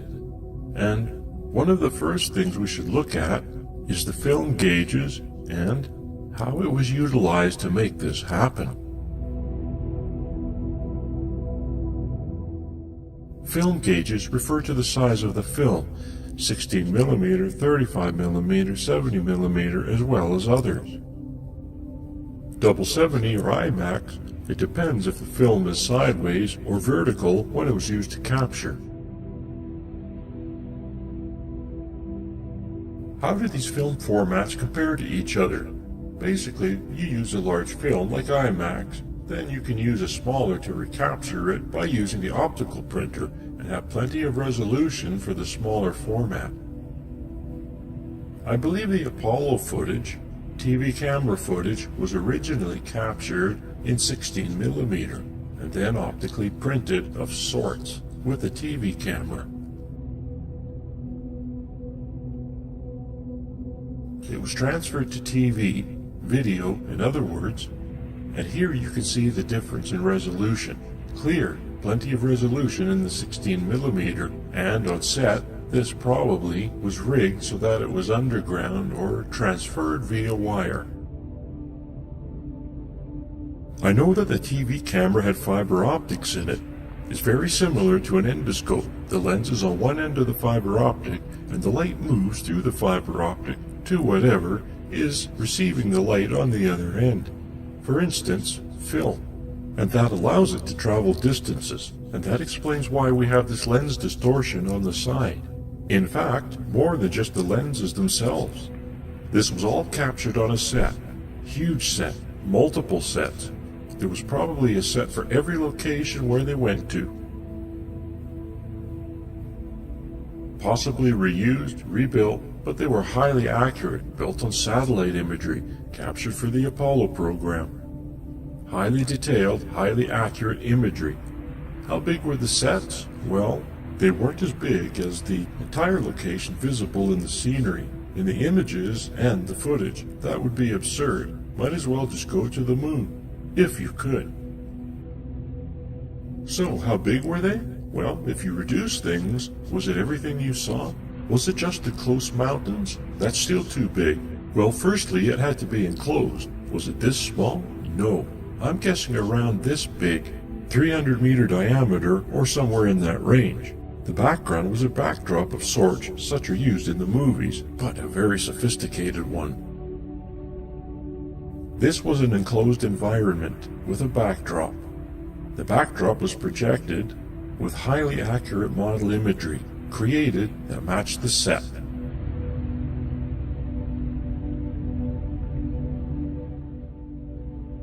Everything highly accurate to what the moon looked like, as accurate as possible, and then the higher detail was built up based on what they saw. There were advanced satellites and landers sent to the moon, unmanned. They took pictures. They used that as reference. The projection method was photographs of the model with soft boundaries and mosaicked together, just like the panoramic images that you'll learn about.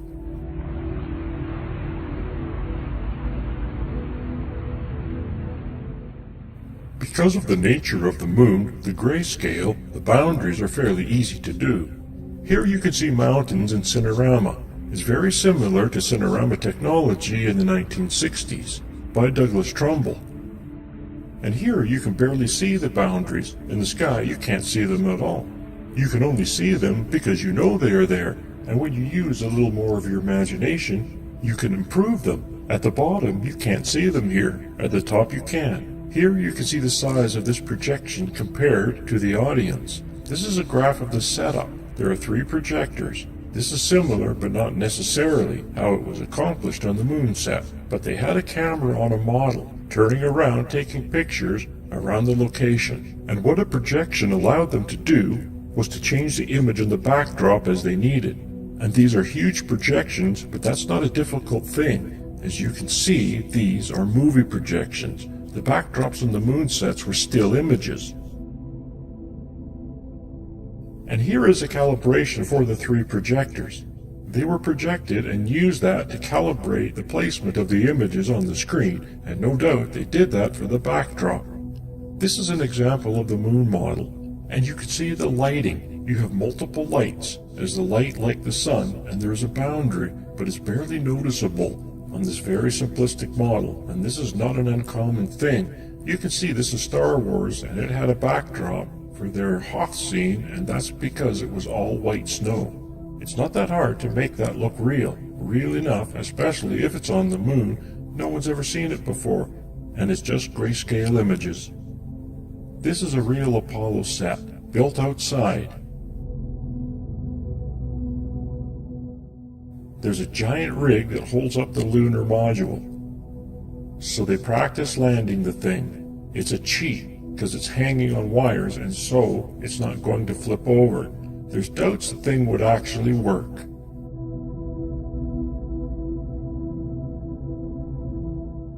Here you see it's a cheesy looking set because it doesn't have all the detail that was thrown in. That looks like a model, but it was sped up. I sped it up so that we don't have to sit here watching the whole thing. You can find it online, but it is an example of a large set with craters built. They did a much more sophisticated, reasonable implementation for the hoax, obviously, and sometimes I think that these kinds of footage too, they throw you off. Well, this is the best that we can do. It's the best you can do? Really? So here we have examples of maps of these locations of the landings. It's generated from satellite imagery and highly analyzed. Here you can see the scale is 500 meters. And you can see this kind of stripping. That's from the satellite passes, multi-passes, and we're probably not seeing the full resolution they had access to. Here is about the scale of the set that I'm saying, the size. You can see that undulations there. You have plenty. You can fake rocks and small craters if that's what you need to do, but who's going to know? Even today, they don't have satellite imagery that gets any more detail than that, unbelievably. At least we're not shown it. And here you can see the analyzation of the imagery, gridded. You can use that. Grids are great for reproduction and smaller grids. Here is an extraordinary thing in Cinder Lake, Arizona. They used explosives to create craters based on the ejecta and so forth. This is an accurate reproduction, life size, of the moon's surface to a large degree. There's the actual satellite imagery on the right. This is the stripping that came from the satellite processes that were joined together and mosaicked. And on the left is the reproduction. And that's a huge reproduction, but not as big as the set I believe they created for doing the fake footage. But this is an extraordinary thing. It shows you the accuracy of the moon mapping and their ability to reproduce it. Here is a computer model based on the mapping. This is what Bell Labs created. They used it to plan out where they would go with the rover or the slopes, too steep and so forth. Why not use it to plan out vantage points for cameras and so forth? What you want to see and what you don't want to see, where it's going to be problematic, and to plan out the sets. Everything was in place. The full simulation program, full mapping program to create these highly accurate sets, and much better than anything that was actually used in the Apollo training program. And this is some supporting documentation for those Bell computer images.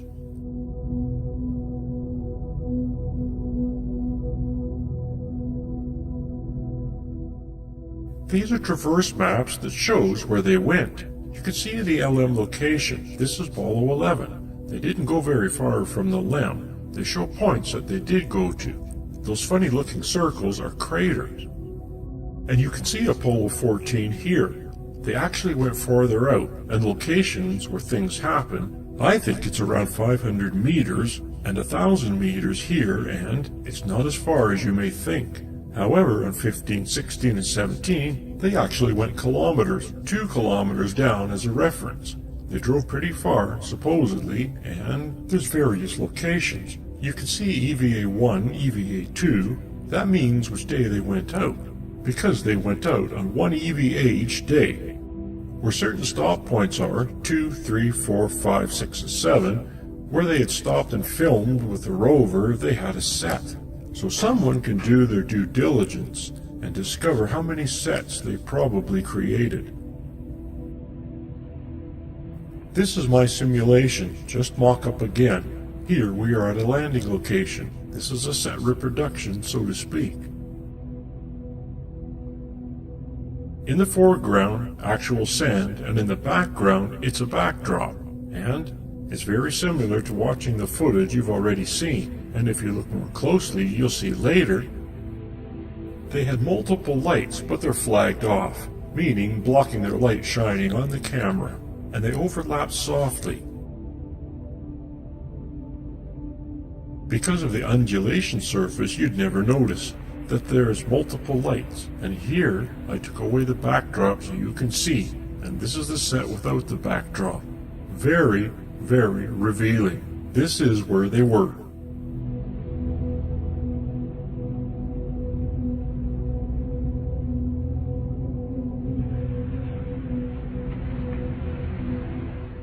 I bring in the backdrop with my colorful grid so that you get a sense of the wall.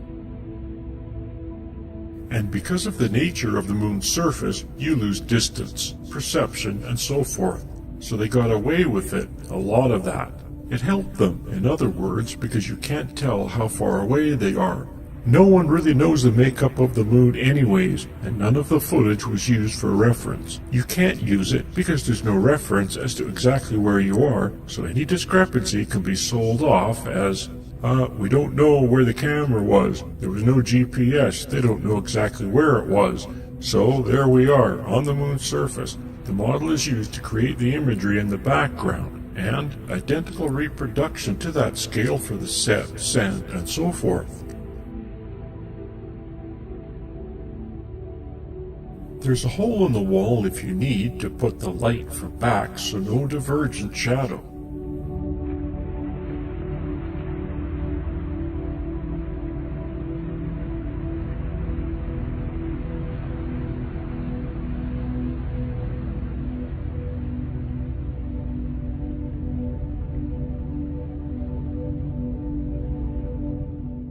And here I will show you what happens when we take away the set and we're left with just the model. And of course the astronaut disappears too. It's different. It's not going to match up perfectly. You even find that later when we look at the landing footage.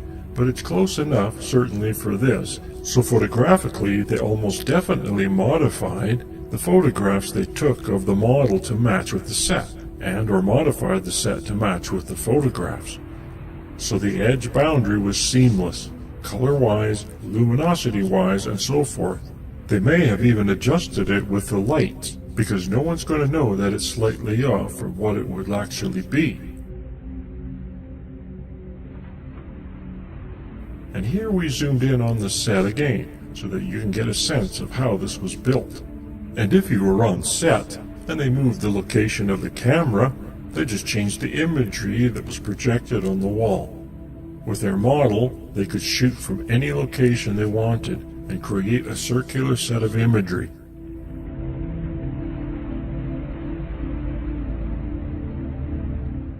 This is where you can see the dust event.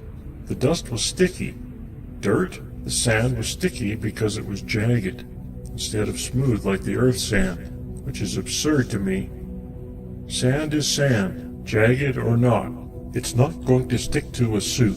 The reason it is sticky is because they had a mixture amount of oil or water in it. It doesn't take much. I did my own test.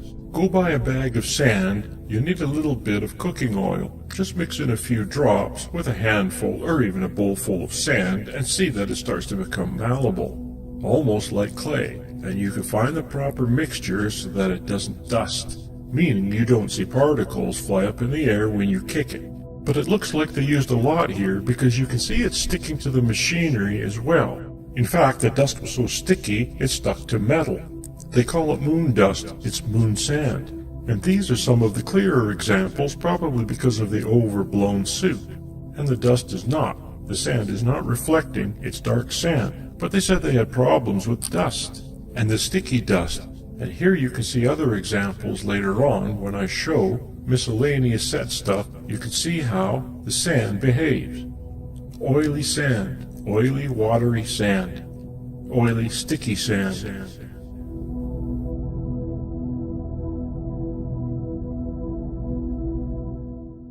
I mean, just look at that piece of equipment. It's absurd how much sand is stuck to it.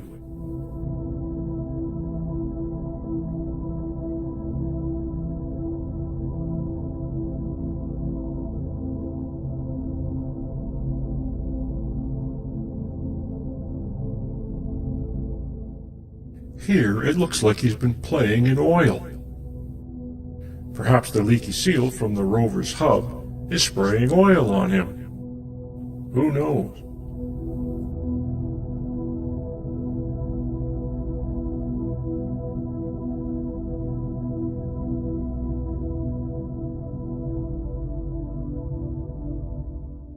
Here we have panoramic images generated by NASA from astronauts. They did what I call a panorama dance, where they did this odd little dance in a circle as they bent their knees and tilted the camera upwards, because it was the only way that they could change the vertical aiming of the camera, and they have quite a few panoramic images here. Here are some multiple ones from some sets and single ones from other sets, and so this is another tool for enterprising young people to more fully recreate the sets that were used. I'm separating them here. The top ones I won't be looking at, the bottom ones I will be looking at. We only have to look at some to get a sense of how they support the locations actually being set, and its limitation of photography and distance differentiation, distance limitations of photography.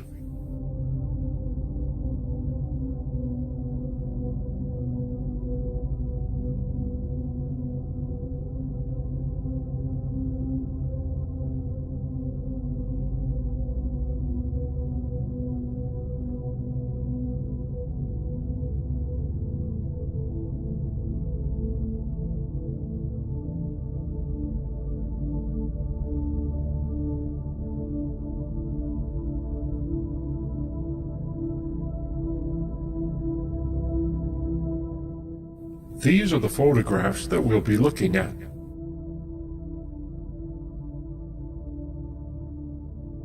You can see that I'm doing a fake rotation at the top, basically just scanning the panoramic image, which is essentially almost like spinning a camera in a circle. These are straight from NASA. I've done no modification other than the graph you see I'm putting at the top and so forth. It's kind of obvious what I've done, and you can see the photographic images changes as the astronaut made his turn. But here I'm showing that it supports it being on a set. There's nothing about these that say they could not be on a set. There's nothing about them that says they definitely were on a set. And that's the advantage of the photographic limitations. And the nature of the moon landscape is just great. You know, it was light, shadow, undulating surface, and you can't tell. There's no trees to tell you which directions the shadows are going. If the lighting is changing, there's no atmosphere to show you the distance. It's a very, very simple set, which makes it very, very easy to simulate.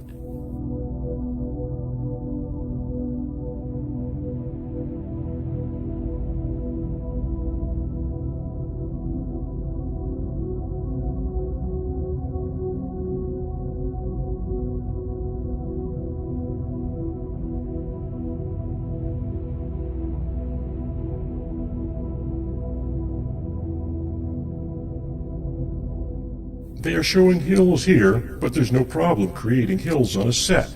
You can use wood as an understructure or dirt. These are simple things to do. It's not a big deal.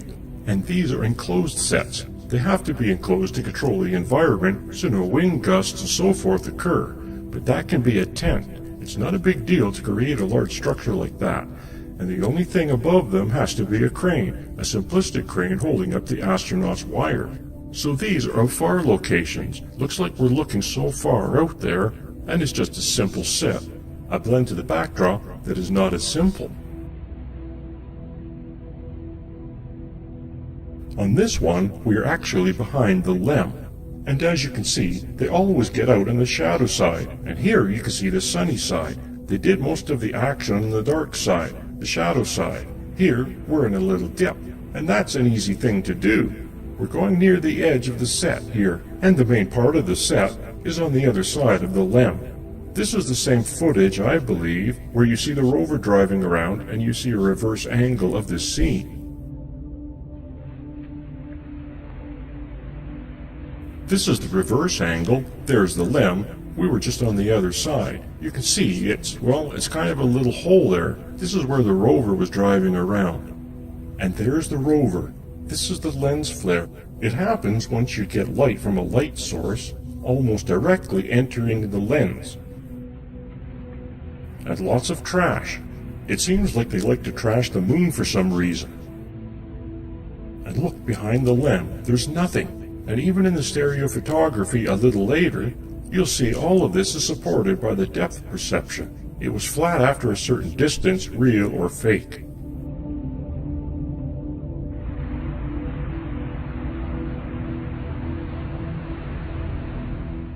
It looks like we're looking past a hill, and its distance back there is easily reproducible on a set with the projected backdrop with the technology they utilized. There's our dividing line. I'm not saying that these are exactly where the sets ended. I'm saying that they could be where the sets ended, and it would work.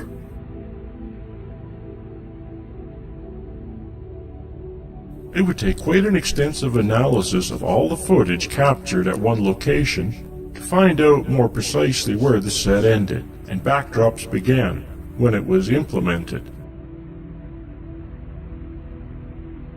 There's nothing more that I would love to see as if some enterprising set people or young person, i.e. Blue Earth thing, would go through the trouble to properly analyze one set. It would be very neat to see. Here we are in a crater. Building a crater is not that big of a deal. You can make it out of a bunch of dirt piled up, wood, or modeling material. You could even put some kind of hard surface material on top and then cover it with sand. I imagine they printed it with sand in the sense that they had some kind of sprayer at the top spraying colored sand in patterns based on how they sort of had the world created. I refer to this process as shotcreting. They did the same thing on the model. You just plan out how you're going to recreate it, projecting, spraying the sand, paint, and what you have. And here is all the sand, and they did it in layers. Darker sand underneath if you needed it, lighter sand on top. They went through the trouble of figuring out how many layers and patterns, putting certain colors sand down, and so forth. And then the rocks, and even more sand on top of the rocks. I'd love to see how they especially designed and manufactured this process, but it's not. Certainly not even close to being beyond human capability.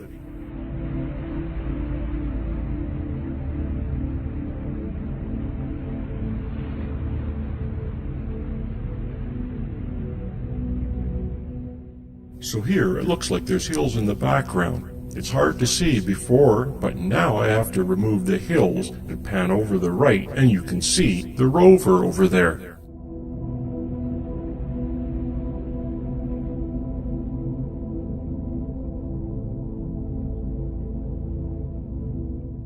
The lem was over there too. It was difficult to see because of the lens flare.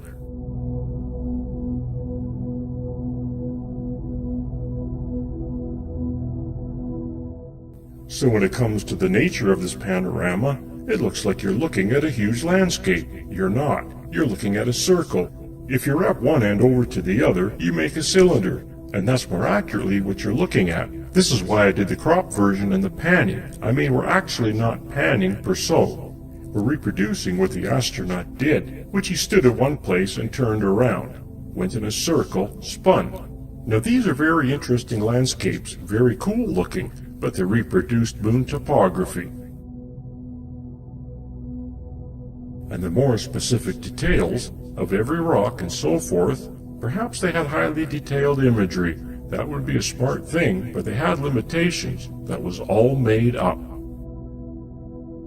And we haven't gotten any kind of actual highly detailed reproduction of the actual location from telescopes or satellites since this time.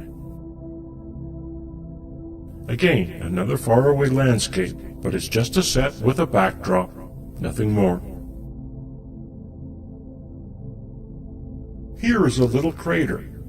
We'll see the left image on the right side, and the right image on the left side.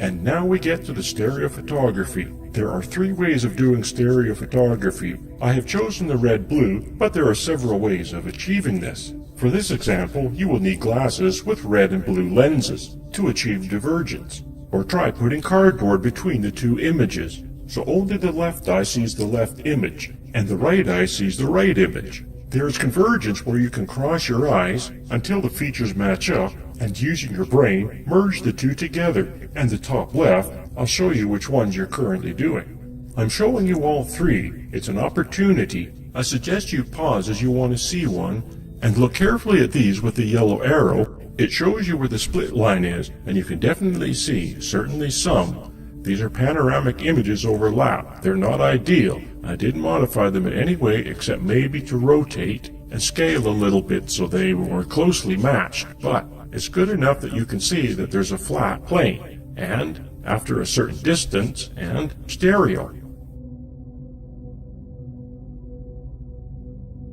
My understanding is stereo, after 30 feet, the human eyes, as 2 inches apart, cannot discern any kind of divergence, meaning details look like they're no longer stereo.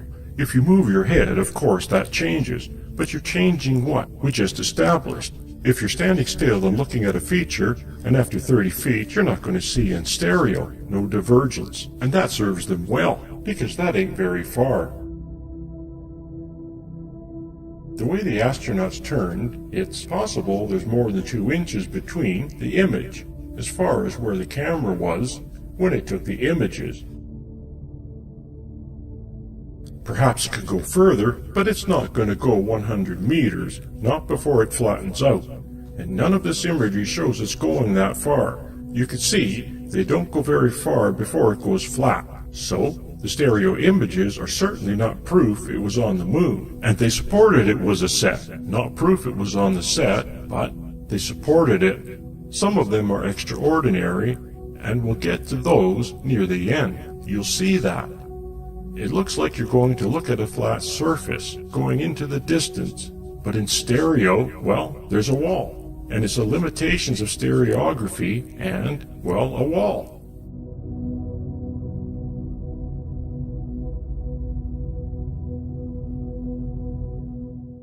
And the split is not necessarily where you think it would be. You can look and see, and look at the stereo and see where the split is. I added the names of the source photos at the bottom so that you can look on the NASA website at your own convenience.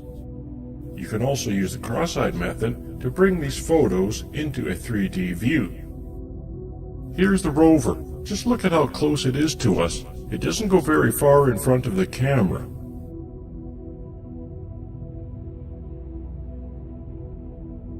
Using the cross-eyed method, you can see that it does not go far in front of the camera. It looks like you're looking into the valley, but you're looking at a short distance of a set, but a beautiful backdrop nonetheless.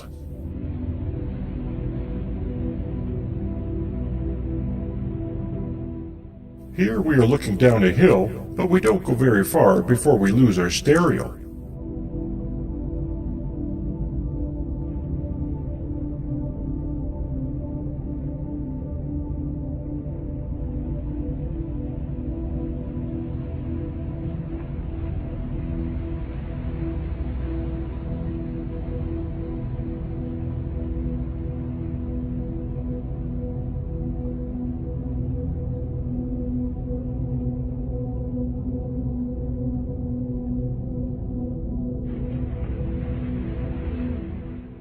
These are really extraordinary.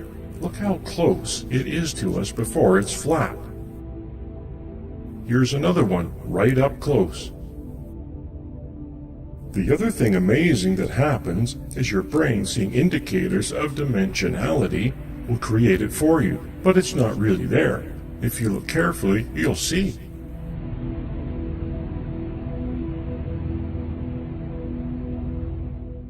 This photographing was not designed for stereo. It was designed for panorama. So they almost did very little stereo photography. They did detail images on the ground. So this is using information photography in an unintended way, and we are doing our best to extract information from it.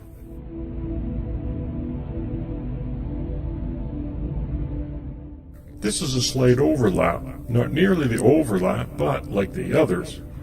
You can still see the split lines very close.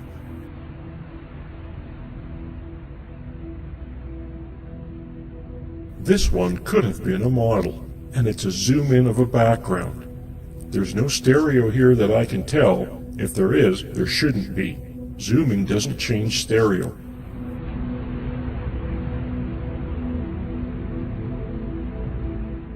This is from the top of the LEM. There's hardly any stereo to note, other than the difference between the LEM and the ground.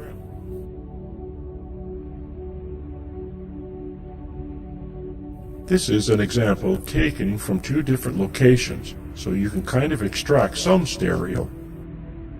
It looks like it's dimensional in the background, and that shows it's two different angles in the background. And that's quite possible, but that was done by changing the image that was projected on the background, shot from a model. The model was three-dimensional. You change the image based on where the astronauts are on the set, and you get an accurate image of that. So here we get to some fancy visual effects that has to do with models and technology and rigging and virtual reality, simulators and so forth. And I think that some visual effects breakthroughs were created here and credited elsewhere. The lunar rover appeared to move quite a distance across the moon's surface. Kilometers, several, 27 kilometers I believe it was. There's a graph later that shows you more, and simulator technology is used. It's been around for ages. Here are very simplistic versions. Someone moves the prop while they're in it, and there's a fancy version, a jet simulator. And here's a mock-up I did of how the lunar simulator was created. This is a lunar rover simulator. There's some footage there. I think it was created on this simulator. Basically, a model was filmed and the astronauts were put in the rig that mimicked the movements, and the camera was on the rig and filmed the footage in the background or in front of the fake lunar module. Here is a setup of the model under the snorkel lens. And there, I think, was a DAC camera. It was filmed in very low frame, so it's crappy. And it's possible the lunar rover was animated. Here's some examples from the early 1970s. This is Don Dykstra, who was a student of Douglas Trumbull. And in the summary I went over this. I find this extraordinary every time I see it. I find it extraordinary how real it looks, and how tiny the models were used to generate it. It just blows my mind. Look at this snorkel camera. This is it moving across a tiny fake road set and creating something incredibly realistic in this low-resolution footage. There's the rig, the camera rig. It's called motion control. It's used extensively in visual effects today, and this was used to create city planning or something. I don't know how much he got paid to do this, but it's an extraordinary setup. And the time it must have took to build these models, I don't know. I don't know how long it took the team to build and record this, but it's extraordinary nevertheless, especially when you get to the nature footage in the end. You see the mountain in the background. This is with atmosphere and everything. You can imagine with the moon set how realistic, and you made it 3 times as big as that. This is a flight simulator camera, sideways pointing at a fake landscape, and moved in real time based on the pilot's action. They actually used it for Apollo training. This is the moon surface, model moon surface. There's a camera that moves along it based on the decisions of the astronauts. And this is a lunar rover simulator. I went over this in the summary, but this really fascinates me. They actually had the same setup. It's just like a flight simulator, except for a rover. There it is. I believe the camera is upside down or sideways. It's hard to tell here, depending on what they thought worked best. Here, a couple of astronauts coming to enjoy their simulation ride. How this helps them, I'm not sure, other than planning the ride and getting used to it. But if you look at the footage, it's truly amazing what's going on there. The camera is reaching, in basic ways, to the surface. The other thing to keep in mind is all of this is recordable, meaning not the footage generated, but the camera moves. That's the motion control.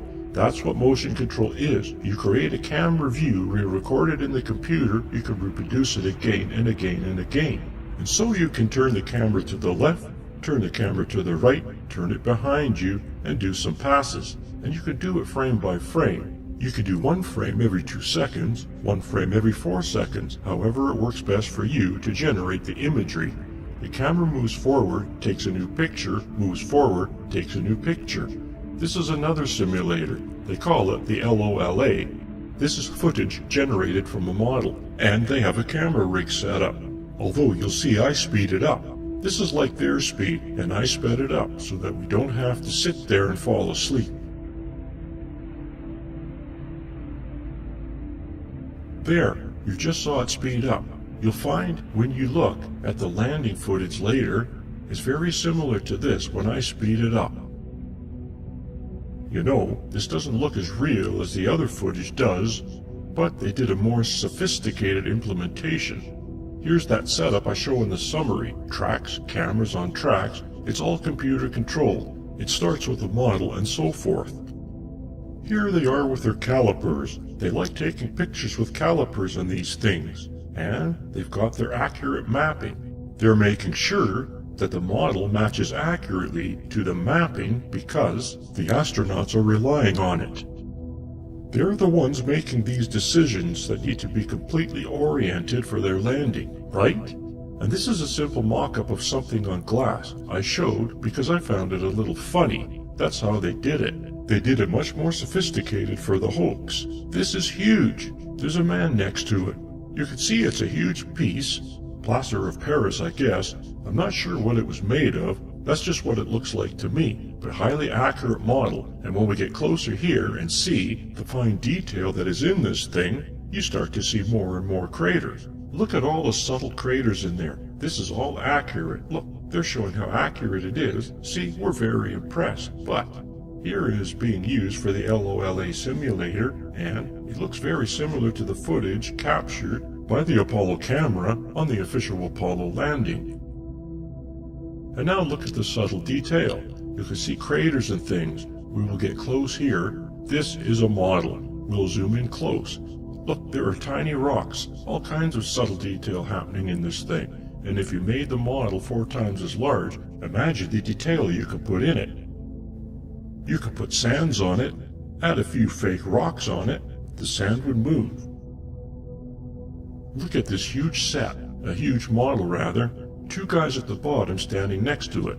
I don't know what this was used for, but look, it's an example of a big model. And then use the setup.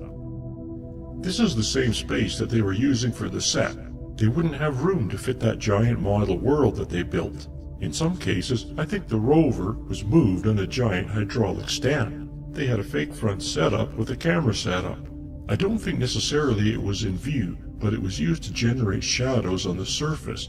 So here, I think these photos were generated from a DAC camera. You can see in the middle one, there's a shadow of the antenna and camera. Sometimes it's because the shadows, some because they're on a set. But I believe they had a rig to generate shadows, so that when they projected it on a screen in front of the simulator, it had a shadow to make you think they're really there. Here's another example you can see, but it's rare, right? All of these images, but they only have one shadow, so it's quite possible they take 1 frame at a time. It's just got a shadow in it. Fiber optics are used in the cameras. Possibly they had endoscopic kind of setup with the camera, and instead of doing this, like they did in Star Wars, you have these guys coming and going and animating. The camera animated. In fact, you'll hear Douglas Trumbull a bit describe how they did it on Back to the Future ride. I had no idea that they could do that, and no doubt he implemented something like that in the Apollo simulation, whatever they call the hoax. So instead of guys doing this, they had cameras. And maybe they had something in their bag of tricks. Move the antenna so that it projected the proper shadow. Here I am showing an example. This is footage generated by filming of the models. A computer model, but it's an example nonetheless. Here we are in the simulated ride in front of the footage with no movement. And now we're going to use the same footage, and we're going to add a very simple movement, kind of like we saw in the rover simulator. And there's the rig moving a little bit. That's what's generating the image at the top. And here we're going to add a little extra little move. We're adding pops and stuff. And here you'll see that extra movement.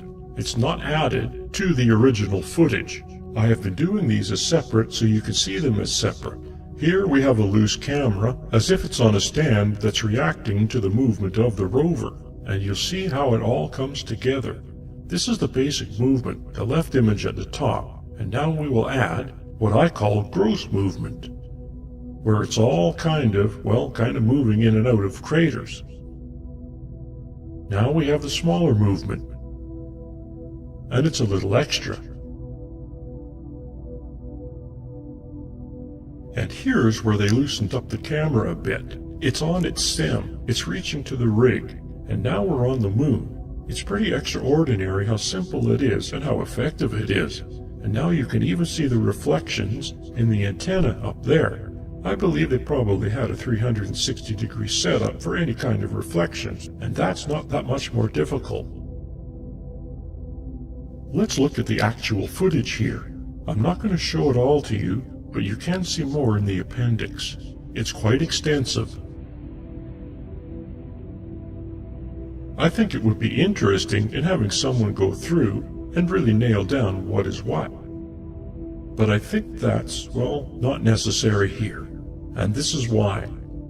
There are a lot of things that landed on the moon, a lot of unmanned things. The rovers went pretty far. There are a lot of opportunities to see what the moon should look like. And when stitched together, I can tell you what the moon should look like. So those flipping through real quick are either low frame rate DAC or Hasselblad photos from the chest camera.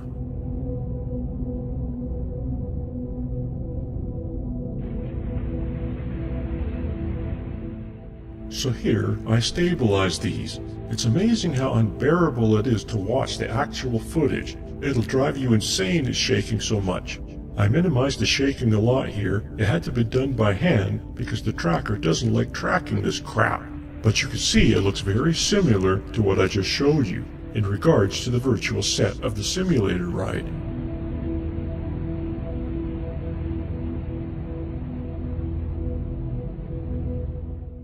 See that shadow on the lower right? This could be a setup. I believe this is a section of the set, the previous one, if you look at this clip. And when you look at the whole clip, I believe sometimes they mixed how they did it. Sometimes they filmed it with a model, sometimes they filmed it on a set. They used the same rover, actually, that was on a set. They put it on a rig. Up here it looks like it's on a set, but it's hard to tell. You don't see any shadows of the astronaut on the ground, the other astronaut sitting in the rover, and the reflections are just the landscape. So I think it's quite possible that this is fake footage, meaning they're not on a set. And this is all reacting to the motion-controlled camera that they have on it. There's nothing about this footage that says, you know, the landscape, so it's actual. There's no detail in here, so you can't see the detail, it's all limited. The other thing about this footage is that it is transferred to HD. Thank you very much. It should be transferred into log, to digital format, so that we can analyze it for ourselves. Perhaps somebody else could get that to happen. And there's a shadow on the ground. Either that was on a set, quite possible. They're kind of going in circles or actually done on a model.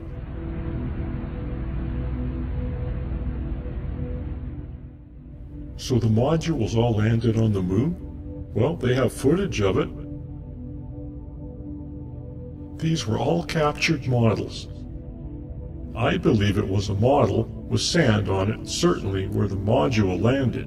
And it was all filmed slowly, except for the landing part, when they had a simulator action, just like the simulator, and blasted sand. And after the sand cleared, they did a mixture with masks and stuff, which dissolves to the actual set. Practical, life-size set you see in the film of the astronauts walking around. Here we have Apollo 14 and landing on its model. And it's not going very far.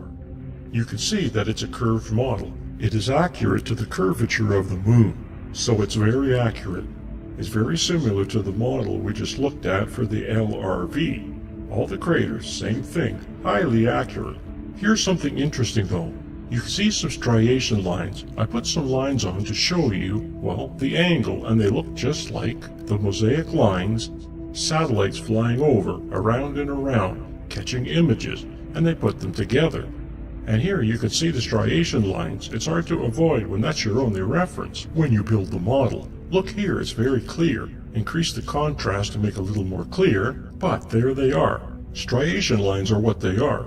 These are the mosaic images, and here we are coming in for a landing. It's all sped up compared to the real landing. It's in real time. And you can see the sand now. Fortunately, in 14, the sand did not obliterate the view so clearly, so they didn't have an opportunity to do a good blend. And the giveaway. The give is the crater shadows. They change, as well as the shapes of the surface a bit. The crater shadows is more obvious here. Now we're analyzing that. The camera is supposedly located in the filming through the triangular windows. I believe it's the one on the left of the door, in this view from the outside, and it's coming in upside down kind of.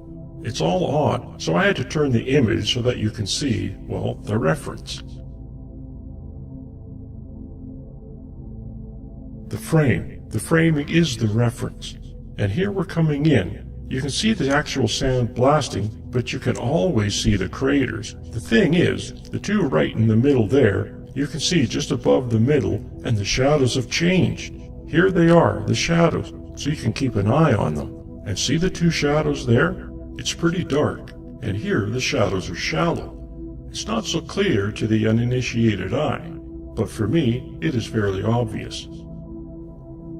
Those are deep shadows, very dark, very clear. It's not just an illusion. And here it's just got a little shadow. and zoom in to make it a little more obvious.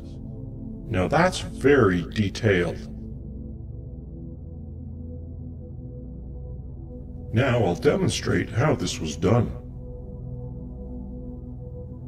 So here are the craters.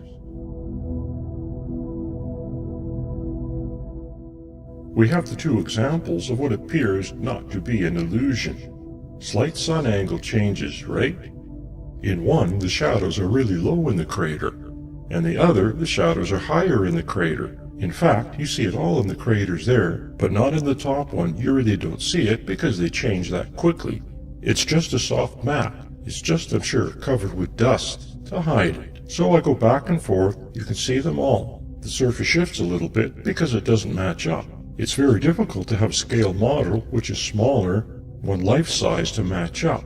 That's quite a feat, but it does accomplish the effect, right? Just look at all the other footage for evidence of that. Every other one, the other 5, the sand completely obliterates the view. And then when it clears, we're on the set. Maybe they claim this is gas distortion, rocket blast, but it doesn't quite work with me. There's a lot of distortions taking place which we'll review.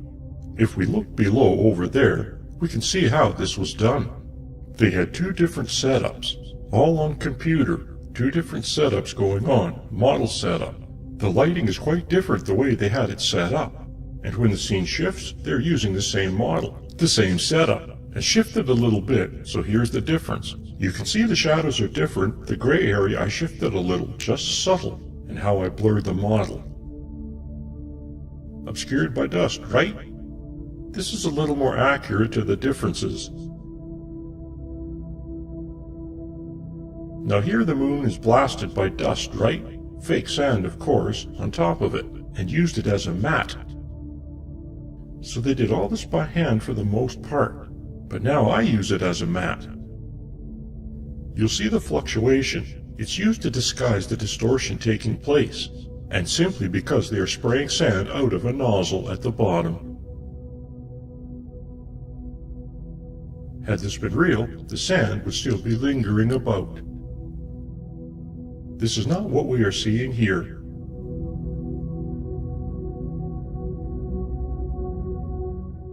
There's another discrepancy here. That's because one was a model and one was a life size.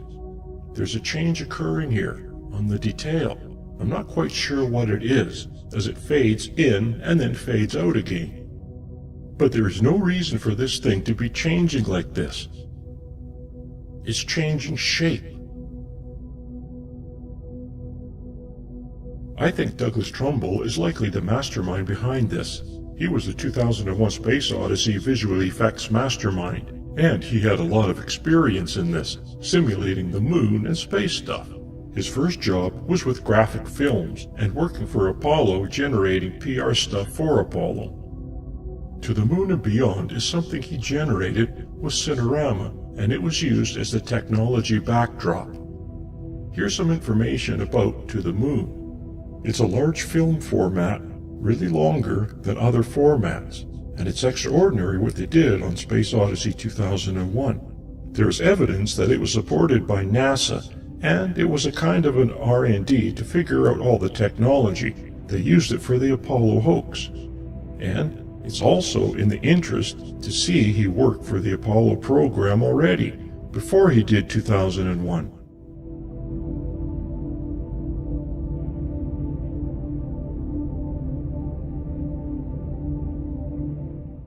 Again, it was a large format with the use of a fisheye lens and immersive cinema. That is, immersive cinema before the Apollo program. So he was already interested in it. It's quite extraordinary how his career parallels the ability to do all of the special effects needed to pull off this hoax.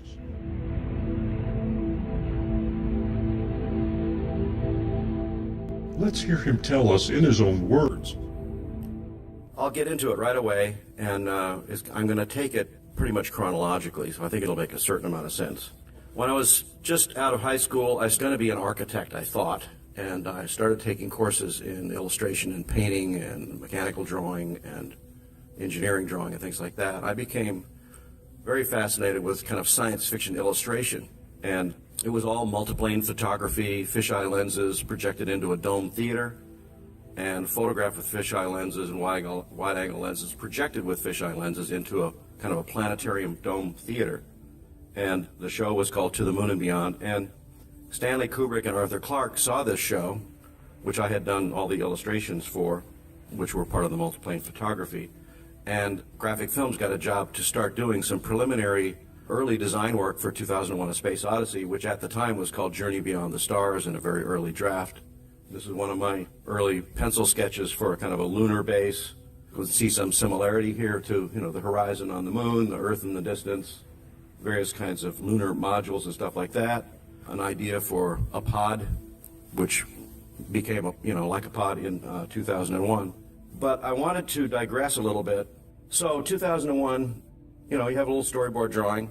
A lot of the storyboard drawings we work with are very simple, sketches almost, but you see shots in the movie, and then you see the moon bus, and that was one of my first tasks on 2001 as a young man. I was probably maybe 24, starting to detail these miniatures and trying to make them look photorealistic, even though they were just fiberglass models with not much detail. And we started figuring out how to put detail and painting. And actually, since I was an illustrator, I was actually painting with my airbrush right on the model to create different panels of texture and brightness and reflection, and trying to make it look as big as we possibly could. And then I got involved in shooting some of these miniatures. Kubrick really got to like me and what I was able to do. And so I got into designing some of these shots like this, where each of these was a 1,000-watt light bulb out of a slide projector, and this was the painting back here, and this is the moon bus that's going to land, and it's mounted on this rod back here. It's kind of tilting up and down, has nitrogen coming through the nozzles of the supposedly jet engines or rocket engines to stir up all this dust. And we had to mount it on glass in order to superimpose one thing against another. So you get shots like this, shots like this. You can see all this little detail and stuff that I got involved in creating little, streaks of grease and who knows what, to try to make it look real. This is working on the big stage, one of the big stages at MGM. That's the space station set over here and the moon bus set over here. This is the moon bus set being built. Several shots of that. I designed a lot of these moon terrains. I had a lot of discussions with Stanley about what we thought the moon was going to look like, because nobody knew. There hadn't been any satellites or anything that really had looked at the moon's surface in any detail. And so this was kind of a Chesley Bonestell, rocky, craggy terrain kind of thing that he wanted, and I was actually going in another direction, which did not make the cut. And here's me working on my moon terrain, which I thought was, in fact, in retrospect, very much like what the moon is like. It's very rounded, very soft, very eroded by micrometeorite impacts, and not craggy at all. These are some early designs for the Jupiter sequence. The Discovery spacecraft went through a zillion different iterations. The Stargate was going to be a slot inside one of Jupiter's moons that they go into.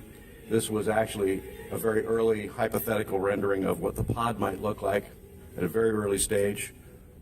This slot in one of Jupiter's moons was going to be another little universe down there that didn't belong in our universe, and they had to go down there. And these are like two pods looking down here. They're going to send little probes down. There's a whole bunch of things that were designed, written, experimented with, drawn, discussed, and deleted. This movie went through tremendous development. So the thing I'm talking about today is all the whole kind of creative process of how you tackle a problem, work on it, discuss it, solve it, change it, and try to come up with a new solution to make something on the screen that people have not seen before. So anyway, ShowScan was this 60-frame, 70-millimeter giant screen thing that was way better than Cinerama and way better than IMAX in 1975. The simulation ride was this whole idea of hydraulic motion base and a capsule with people inside, which I'll show you later, became the Back to the Future ride for me, which was a lot of fun. And then another ride called Cineride, which never came to pass, which was really cool, and I'm sure we're going to do this pretty soon, was projecting multiple ShowScan films in a dark ride situation, and you're in a vehicle. And we filmed these films knowing that the vehicle would be moving at 30 feet a second, or 30 feet a minute. And so we filmed it with the camera moving 30 feet a minute and projected these films into domes, and then had foreground sets that were all moving in perspective to the perspective shift in the movie. And it was all 60 frame, and it was so real that everybody believed that everything that they were seeing was happening in real time, including explosions, breakaway glass, mummies, monsters, you name it. It was really wild. We started developing special electronic 70 millimeter projectors that could run 60 frames a second electronically, did not have a mechanical Geneva movement in them. One of the things this ShowScan thing led to was an experimental film, which I'm sorry I can't show you, but we knew the size and shape of the screen, and so I just devised this thing. I said, well, if we shoot in ShowScan and we project it in exact same scale as the theater itself, I'm going to do this illusion. And so we had this scene where we projected a really bad movie on the screen that was kind of a fake documentary, and we made everything go wrong that you could possibly think of. It goes out of frame, it goes out of focus, the film burns in the gate, it's just terrible, and it fails. Then the projectionist leaves the projection booth, goes around the theater, comes behind the screen, turns on a work light back there, because, you know, screens are perforated, you can see through them. If there was a light back there, you'd see the speakers behind the screen. So he does that, and so you see the speakers in there, there's this big roll-up door, there's a door he comes through, and he comes up to the audience and touches the screen, which is catching the light from these house lights, and starts talking to the audience, apologizing for screwing up the show. It looked absolutely real. It was indistinguishable from reality. And his feet are on the ground, and he's 6 feet tall, and it was all in scale to my theater. And heavyweight people like Steven Spielberg and George Lucas and Coppola and everybody came to my screenings, and when I would get to this point, they would get up out of their seat and start leaving the theater, shaking my hand, say, Doug, you know, whenever you get it fixed, you know, give me a call, I'll see if I can get in my schedule to come back. And it wasn't until they were off to the side of the theater they realized they'd been completely fooled. And this, to me, was a really important moment in movie history. And this little movie called New Magic has actually been requested by the Academy to be archived there. And I'm hoping we can get it digitally scanned so we can show it again in high definition.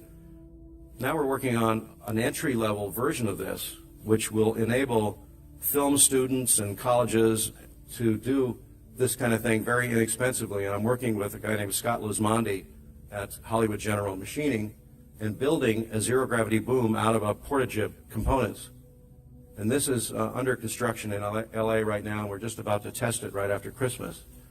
And it's a really cool thing. This whole little gizmo, I can't use the word gizmo, device is going to cost about $5,000 instead of the original one that cost $250,000.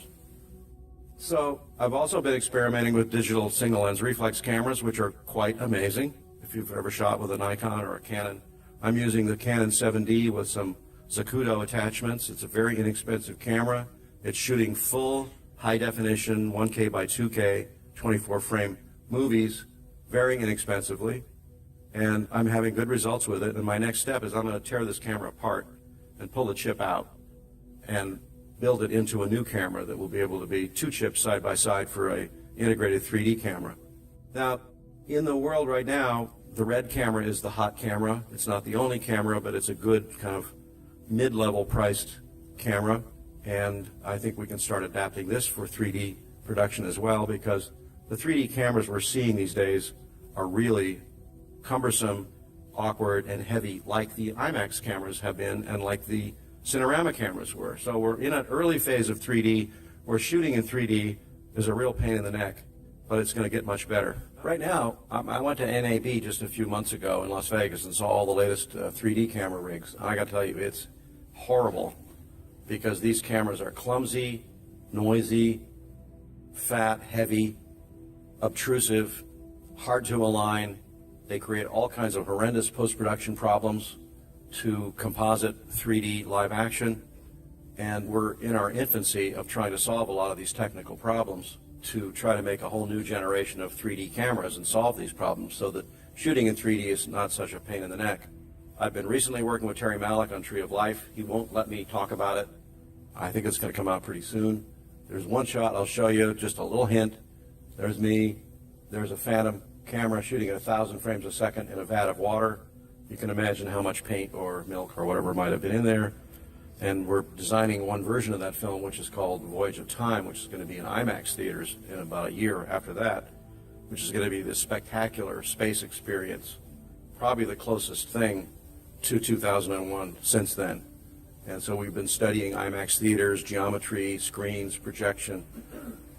And this whole digital virtual studio I'm working on, which I want to do with my next film, is to build a stage that's designed with the zero gravity boom, and everything is designed around that technology to automate the lighting grid so that we can do rehearsals on this and pre-light scenes and come back into our stage and reshoot. I'm even, hypothetically designing what a studio might look like if you did a whole bunch of these stages. There's a lot of advantages of the zero gravity crane, digital cameras, automated lighting, very limited sets, a very smaller stage, a smaller crew, faster shooting, increased production value, and lower cost. So there's a lot of benefits to working this way. So I'm working on this whole idea. I'm writing screenplays for this technology, and we hope to kind of clone this and make it happen all over the world. We have to get funding. I'm not going to go through this. It's more like a business presentation. It's okay if you call me a mad scientist. So the question is, who's behind this? Well, to start with, there's Mission Control, but almost no one was behind this. They were fooled along with us. There were perhaps a few agents in there. The only people talking to the people on the moon were the astronauts themselves. They were the ones that did all of the talking to the supposed astronauts on the moon. And that's not a real moon, by the way. And I believe that they were in the suits in the footage that we see, and they've been lying to us ever since. And not everyone in this picture landed on the moon, but I believe they were all involved one way or another, and someone could investigate that further. But in Mission Control, there were astronauts there, and they were the only ones that were allowed to talk to the astronauts. This is a camera controller. He is involved too, because obviously he's not the one controlling the camera. I suspect that he was possibly or probably involved in the fake footage camera movement. Why not? So, what is NASA? Is NASA real? I believe it is actually an Intel operation with a fake front. Intel likes to do this.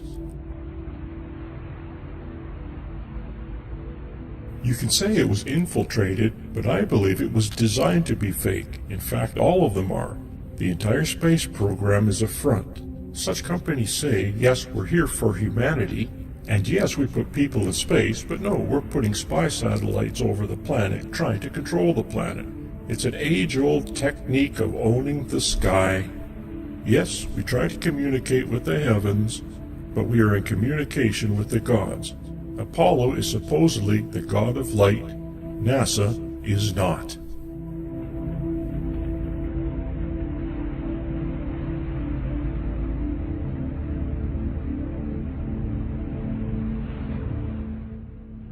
So without Apollo, what is NASA?